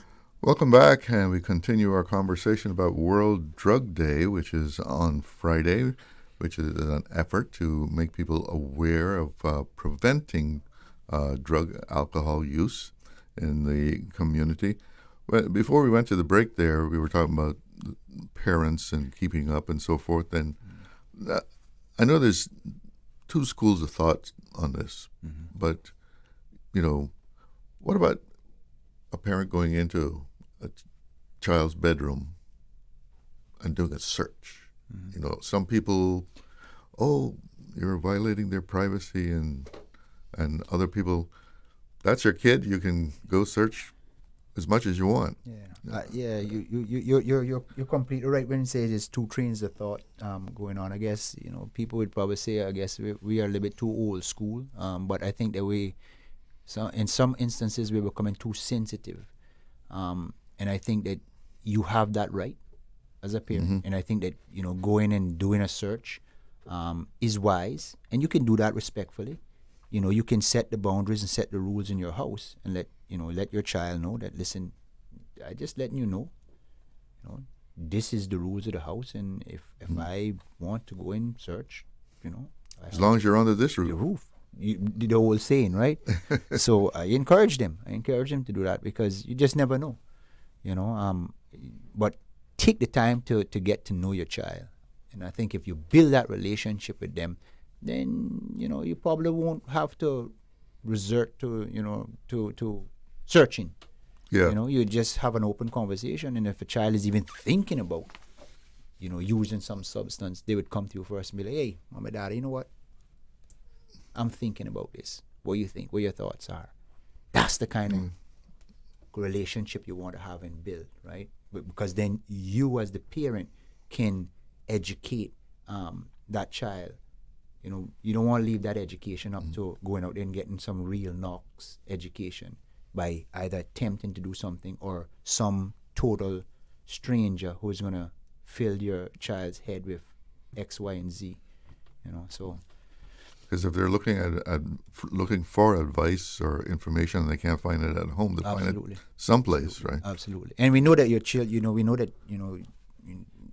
your child spends a lot of time in schools, but the school can't do everything. You know, we need the assistance of you know, the parents at home, the guardians at home, and because we're all in this. We're all in this together. Okay. Now we do have a phone call, so.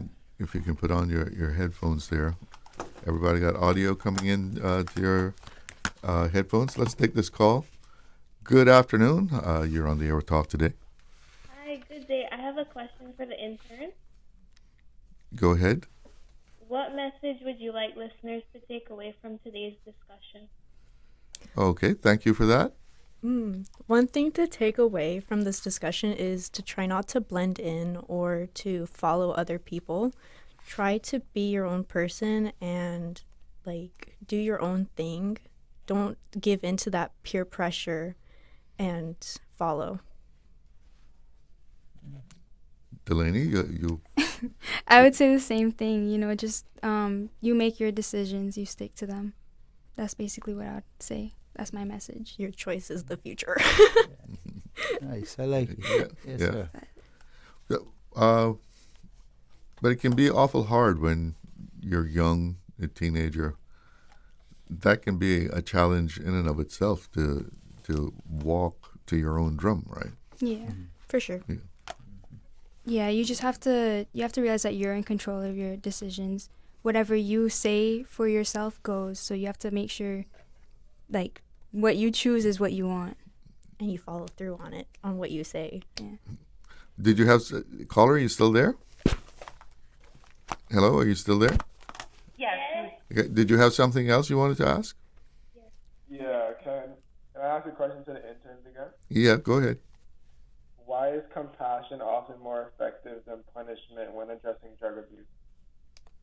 That's a very good question. I would say empathy and compassion is important because we have to remember that these people who are struggling are human beings first. We have to remember that they're real people. You can make mistakes. Responding with shame and judgment it's not what you want for them. It's gonna scare them away from ever getting treatment. And so empathy is what we need for these people. We want to make them feel safe and welcome to receive the treatment that they need. Anything else? They're listening. Okay, thank you. All right. Well, thanks for the call. Have a good afternoon. Thank those callers for calling in. Yeah. Yeah, well, I mean, you're talking about compassion. I guess the worst thing you can do is make a person that needs the help to feel threatened or that something is going to happen to them, be punished. Yeah. And it's unfortunate, Charles, that is the one thing that keeps people from coming forward is the stigma, that is surrounded, and that's why we have to try and educate and build the awareness and let people know that they need to have compassion, they need to show empathy. We can't continue to shun away and treat people with the sort of discriminating against them, because then look down at them, and then people won't get the help that they need. They will stay in their dark corner and don't reach out for help. Are we seeing that approach in the courts? We have a drug court. A drug court. We have a drug court. Yeah, we have a drug court, which is good example, right? That when the drug court was introduced here in the Cayman Islands, a couple of years ago, that was one step, right, to now remove that whole stigma. Let's deal with people who are struggling with this substance use disorders. Let's deal with them in a different way. Let's treat them in a different way. Therapeutic? A little bit more therapeutic, a little bit more understanding. So what, instead of sending them to Northward or a fine or something, what usually happens? Yeah. So there's a my understanding is there's a team. Yeah, they have certain conditions that they have to abide by. One of those conditions is they are randomly tested, so they can be called in at any moment. So they have to make sure to maintain clean urine and other aspects, and that's going to be based on case per case basis, right? So some people might be tied to community service, for example. Some may be tied to a curfew, not being able to go certain areas because where substances are sold and so forth. Some people might be tied to an ankle monitor. So these are just some of the conditions. But it might be a good idea to invite someone from the drug court and come and talk about, But that's my limited understanding of how the drug court works. But as long as they're able to maintain and don't break any of the rules that is set by the drug court, and they graduate per se, then they don't have that criminal record attached to them. So that's we've had one caller in particular. We're talking about vaping, And this caller was telling us about young people ending up in the emergency room because of vaping. Do you have any knowledge of that sort of thing being on the rise? Here in the Cayman Islands? Yeah. I have heard cases, but I can't say I can't give you an exact statistics. Right. Here in the Cayman Islands. You know it happens. But I know it happened. I know of a couple of cases. When I say a couple, less than 5 over the years. But it does happen. But again, we live in an environment where people, you don't necessarily hear about everything. People don't come out and openly, talk about it. But yeah. So people can, literally injure themselves. Yeah. From vaping. Yeah, there's an acute lung disorder that you can get from vaping, and it's because of how masterful the design of these devices and how it breaks down those chemicals that is inside there. As beautiful as the flavoring, like how Delaney and Clarice were talking about, which lures young people into using them. As beautiful as they may smell and taste and all that, they're actually chemicals at the end of the day. All of the same heavy metals and toxins that you find in traditional cigarettes. You hear about this popcorn lung? Popcorn lung is one of those. Another lung injury is called EVALI, which you find most with people who vape cannabis. So it's, but the research is building, right? And we're building the evidence from a scientific perspective, so we can then educate people on the dangers, because these devices and the practice of using electronic cigarettes is marketed as it's harmless. It's less harmful than tobacco, to the point of it's harmless. So you lure people, their age and younger, into this practice of vaping, and then later on they discover that they're dealing with issues like EVALI, like acute lung disorders and so forth. Simon Miller, Delaney Doucette, and Clarice Warnock, thank you so much for joining me in the studio. Thank you for having us, Charlotte. Thank you. It's 2:00. Let's see what's making news. This is the People's Radio Station.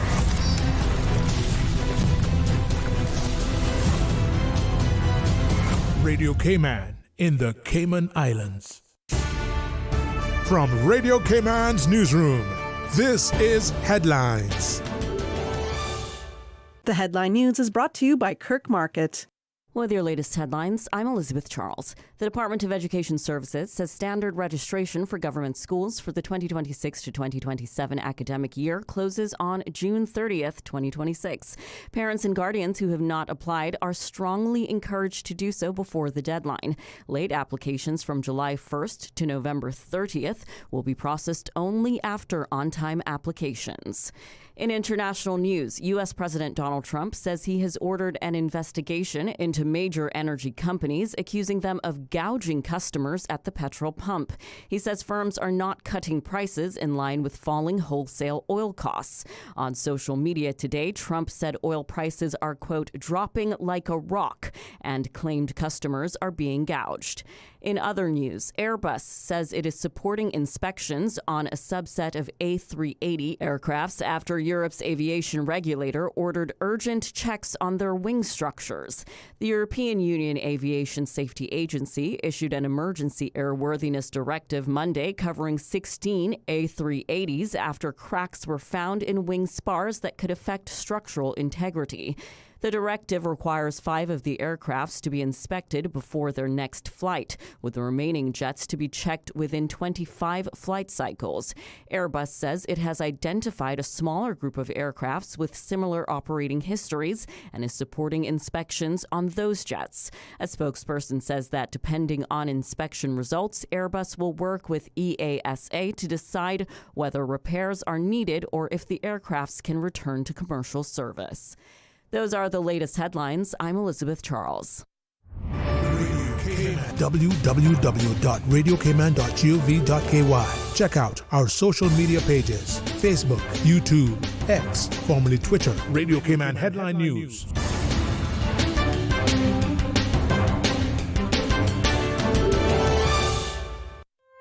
Looking for fresh, healthy food that's full of flavor? Then you've got to visit Kirk Market. Our dishes are made with fresh, high-quality ingredients. Enjoy vibrant mixed greens or satisfying pasta salads. Or try one of our delicious grill options like blackened chicken, spicy beef steak, or grilled salmon. Looking for something light and flavorful? We've got sushi rolls and poke bowls prepared daily. And don't forget to explore a hot bar or Billy Fresh salad at the salad bar. Stop by Kirk Market today for breakfast, lunch, or dinner and taste the difference. Eat well, live well with Kirk Market.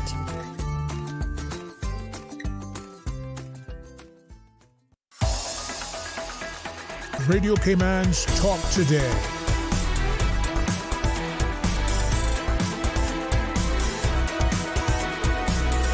What is on your mind, Cayman?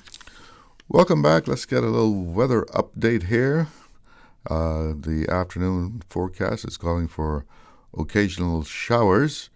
And here in Georgetown, the current conditions, 89 degrees, but it feels more like 105. Yes, it's June, so it's June indeed.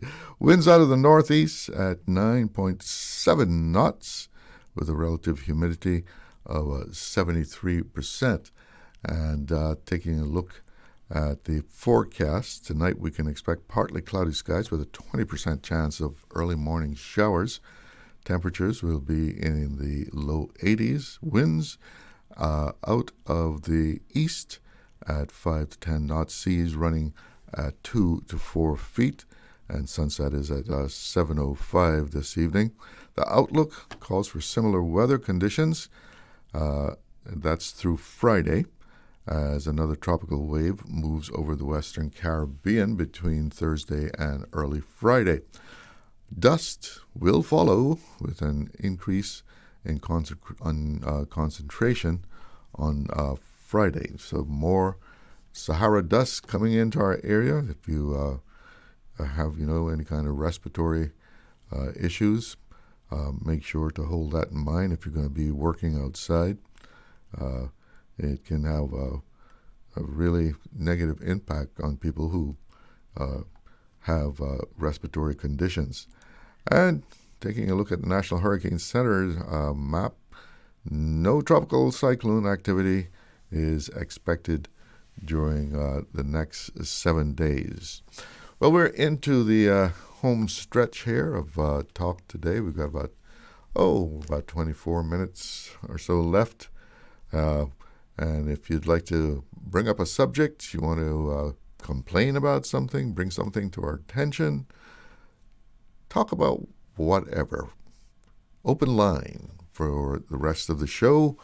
You can reach us on 1-800-534-8255. That is, of course, courtesy of Flow. You can also reach the studio at 949-8037, 949-6990, or WhatsApp us on 925-3261. And before we go any further here, I'd like to pay a little tribute here. I don't know if you've heard of the Phenomenal Four. The Phenomenal Four, who were activists and trailblazers in women's voting rights. The Cayman Islands government mourns the passing of one of the Phenomenal Four, trailblazer and activist Laurel Aldith Watler. She was one of four pioneering women who was the first to have the right to vote and stand for public office back in 1959. And Miss Watler was 102, lived a very good life, 102 years. She passed away on Friday the 19th, and she was among the group known as the Phenomenal Four, along with Burdell Jackson, Ethel Cook Bodden, and national heroine, the Honorable Francine Jackson. who ran as candidates in the 1959 general election, changing the political and cultural landscape of the Cayman Islands, and their courage and advocacy of the four women helped secure equal rights for women in public life. Our condolences to her family. And good news. Oh, well, let's go to the phone line since we got a caller. Don't want to keep them waiting. Good afternoon. You're on the air with Talk Today. Hey, Chalo, good afternoon. Huh? Yes. I said I caught a little bit of what those guys were saying, and from the National Drug Council? Yeah, it really make me remember, because I try not to really think about that chapter in my life too often, You try and leave that behind you, right? Of course, but sitting down and listening to them talk, a flashback. Yeah. At the years that I really struggled with this poison, boy. You understand? Mm-hmm. I can only wish them the best. But at the end of the day, Chalo, the victim is the one that is going to have to make the change. Nobody, no counseling can make you be honest to yourself. And until you find that honesty to yourself, it'll kill you, because it's going to kill you. So I just wish them well, man.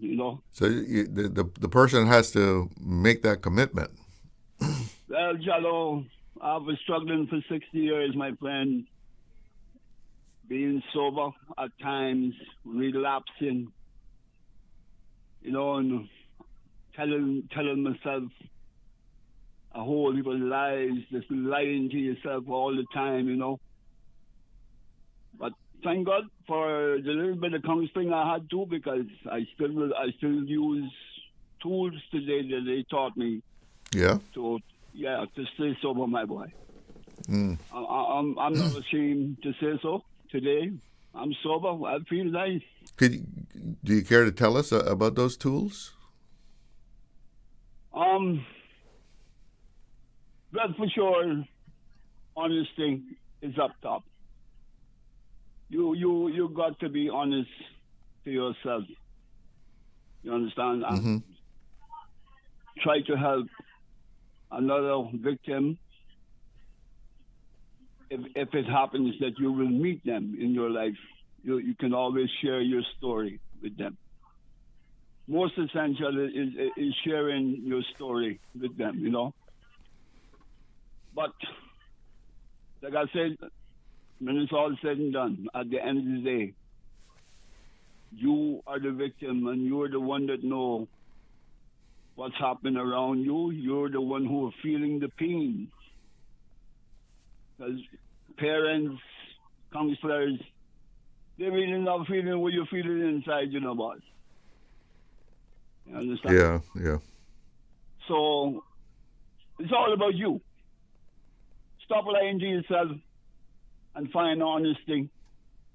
And just make up your mind to stop. Sometimes, I wonder. I just wonder about it, how I achieved that, 7 years ago, Sometimes you need this big wake-up call, right? Man, something happens, they say, boy, I can't do this anymore. Yeah. As long as you keep telling yourself that, my friend, it's going to kill you. You understand? Mm-hmm. But like I said, at times, it can cross my mind, but I know how to get rid of that quick, You understand? Because I can't stay in them thoughts. You understand? I know how to get rid of them quick. Tell me something. Go ahead. At times it does run across my mind, Sure. But I realize that I got alcohol right down the road from me here, so I don't really feed on that because I slowly drift back there. I know it. It happened so many times to me before. You understand? Do you think a program, if you had a program like this, for who are reaching out to young people and telling them the dangers of alcohol, that might have changed something in your life? Well, I tell you though, only if I could get to sometimes sit down with some of them young folks and really tell them the things about where this poison has taken me, my friend. Mm-hmm. It took me to death's door. Yeah. Well, maybe if you contact them, they can arrange for you to give your testimony. Oh yeah, I know where to go. It's just Okay. for me to make up my mind and just do those things. But I did contact Caribbean Heaven one time to go up there and have a little session with them, spend a day with them and things like that. But they never called me back. Okay. They never called me back, Charlie, and that made me feel bad. You understand? That's But maybe the National Drug Council would have you come into schools and talk to young people about your trials and tribulations with alcohol. I know where it is just for me to go do it. Yeah. Anyway, I'm in Vancouver, Canada now. So You're in Vancouver? Yeah, I'm watching the Canadians play a good game up here, man. So. Yeah. Well, are you going to go to any matches? Yeah, the Canadians and Switzerland are playing now in Vancouver. But I mean, are you going to go, because they're hosting some games, right? So are you going to go to any of the matches? Don't get me wrong, man. I still in Cayman, man. So. Oh, yeah, you got me. You're in Vancouver through the tube. I'm watching the Canadians play Switzerland. Okay. Yeah. All right, later. All right, take care. All right, cool. All right. Do we have a break here today? Yeah. Okay, be right back. Did you know that Doctors Hospital provides urgent care services 24 hours a day, 7 days a week? And Doctors Hospital's urgent care physicians have access to the most advanced MRI and CT imaging in the Caribbean, providing reliable diagnostics when you need it most. When you need quality urgent care for an illness or injury, Doctors Hospital is here for you 24/7. Whether it's a migraine, chest or abdominal pain, shortness of breath, broken bones, or another urgent need, Doctors Hospital at the top of Walker's Road. Urgent care right now. Are you looking for more weekend getaways with Friday flights? Well, Cayman Airways has added Friday flights to Panama for a limited time this summer. They're perfect for short and long weekend getaways, quick business trips, or easy connections across Latin America. And if Jamaica is on your summer wish list, seasonal summer flights to Montego Bay are also available. Call Cayman Airways on 949-2311, contact a travel agent, or visit CaymanAirways.com. See you on board our Friday flights to Panama this summer. Freedom, Cayman Rack. Freedom, Little Cayman. Soft breezes, blue waters, no traffic. Unwind and rejuvenate your mind, body, and soul. Sister Island Staycations, a taste of freedom. Discover all that our sister islands have to offer.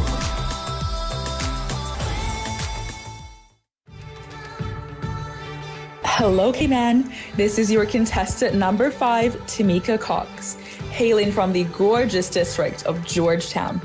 I'm proudly sponsored by Alexander's Law and Metabase 58. My fellow contestants and I will be hitting the road on Saturday, the 27th of June for the official Miss Universe Cayman Islands motorcade. We will be starting at 9 a.m. from the Georgetown Library and passing through all the districts. We would love your support along the way, and I especially cannot wait to see you as we pass through my district, Georgetown. Hi, this is Joey Hugh, leader of the opposition. On behalf of myself and the entire opposition, I extend heartfelt congratulations to Radio Cayman on your 50th anniversary. For 5 decades, you have served as a trusted voice for our people, informing, educating, and connecting our islands with integrity and dedication. Your commitment to public service, broadcasting, has strengthened our democracy and preserved our Caymanian identity. We honor this milestone and the many men and women who built and sustained this national institution over the years. Congratulations on your 50 years of service to the Cayman Islands.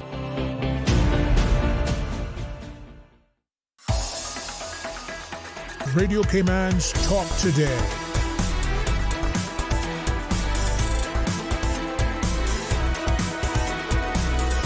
What is on your mind, Cayman? Welcome back. And if you want to bring something to our attention, you want to announce something, you want to just have a little chat about current affairs, now is the time to do it. It's open line. So, we got about 12 minutes or so left. And I was looking through the compass here.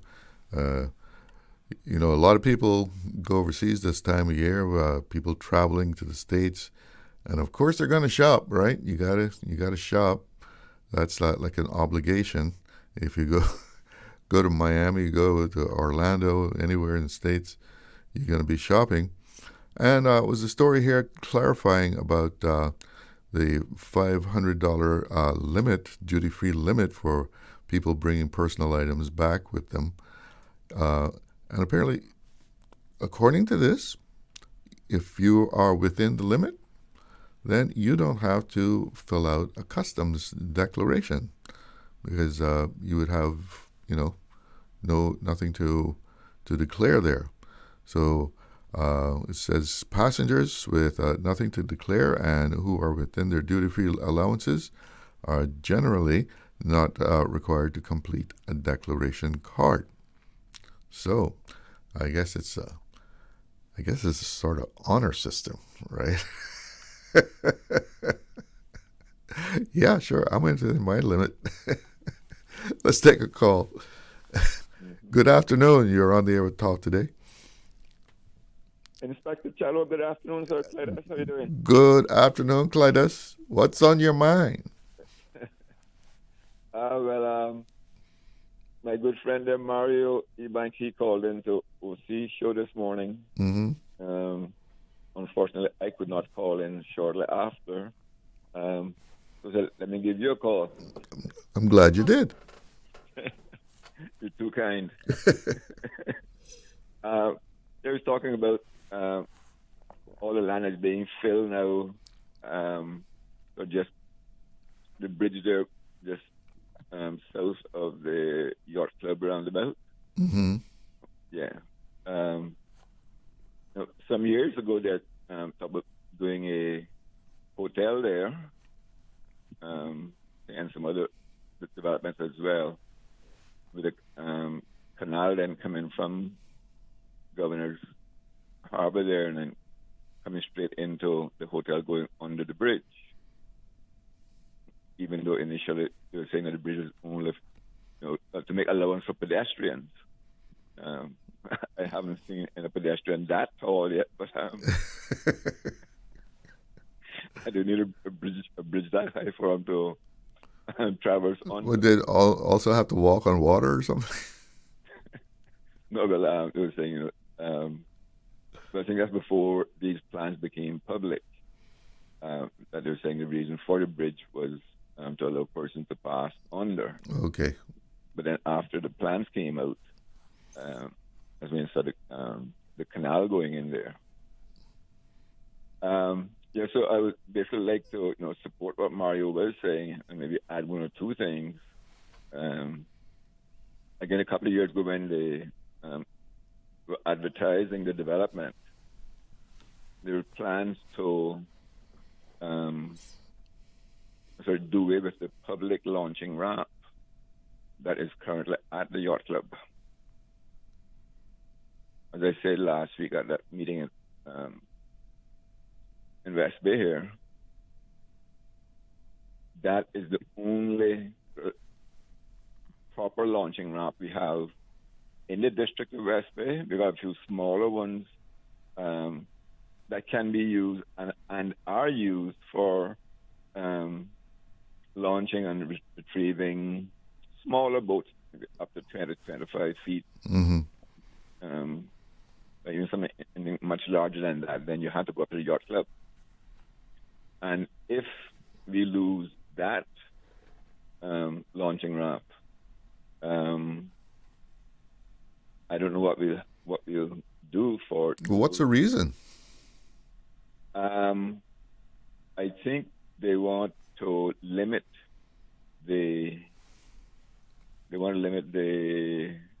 use by the public.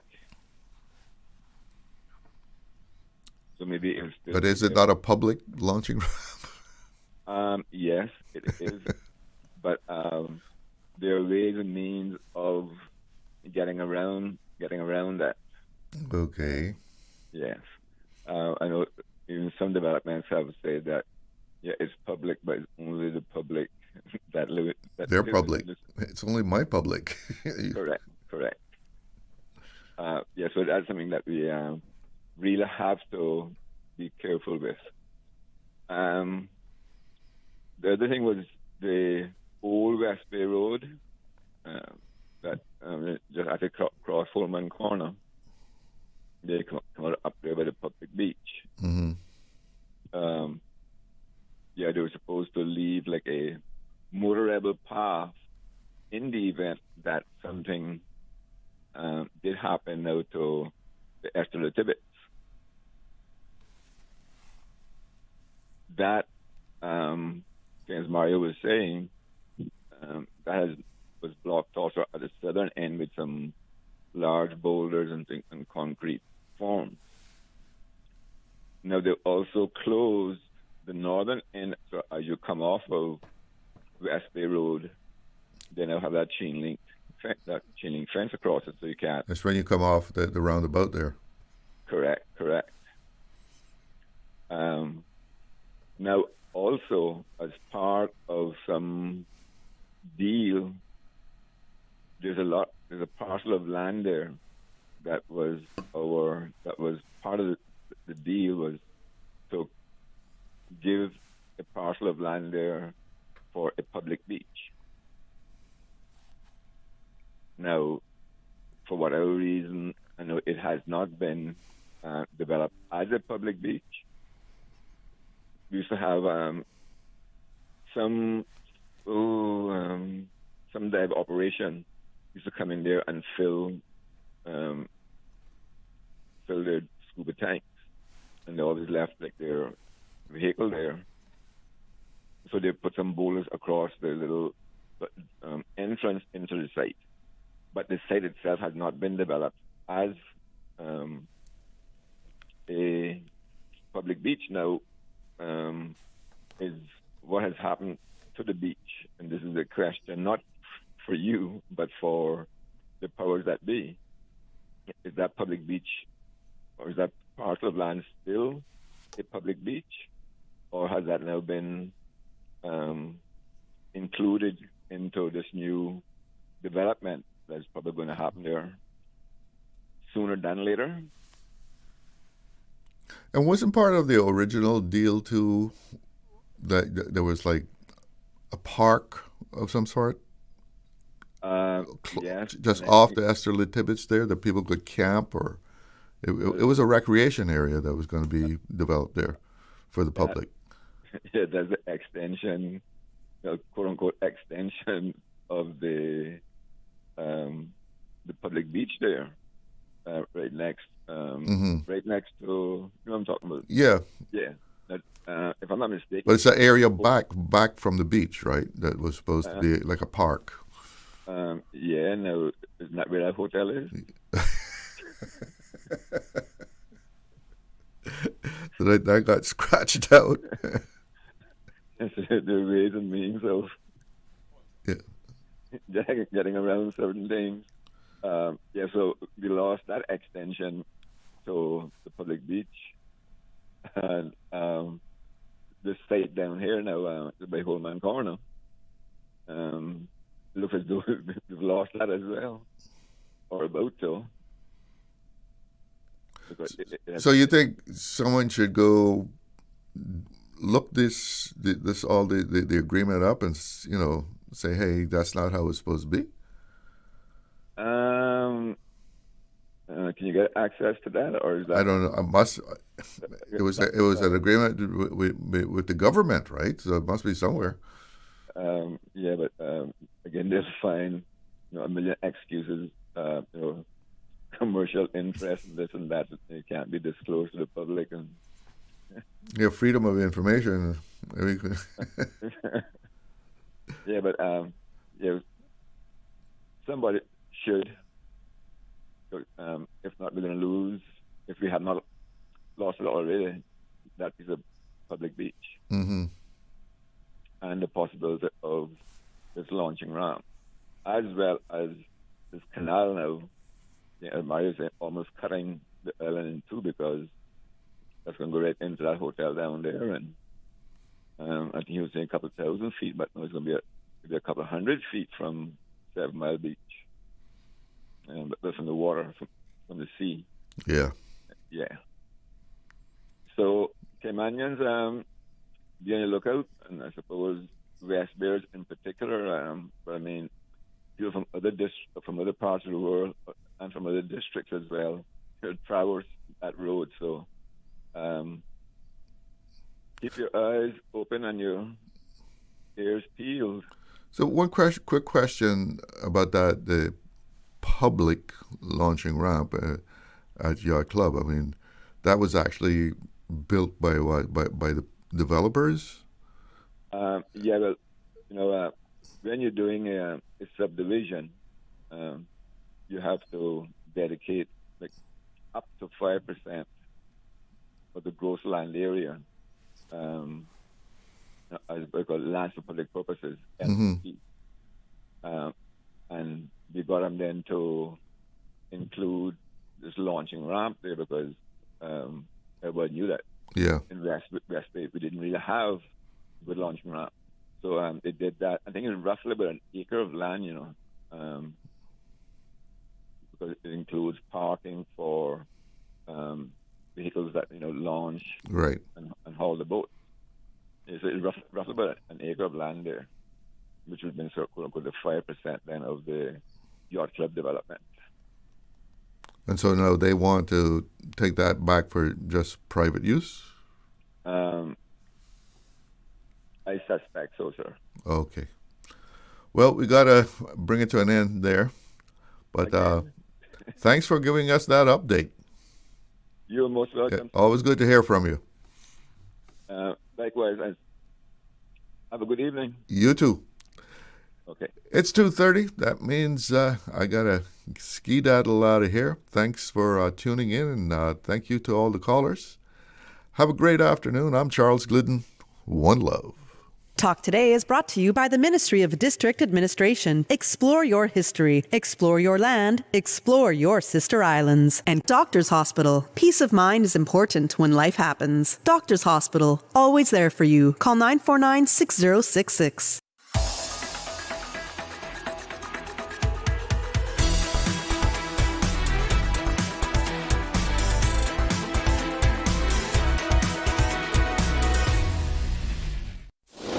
Radio Cayman, serving the island.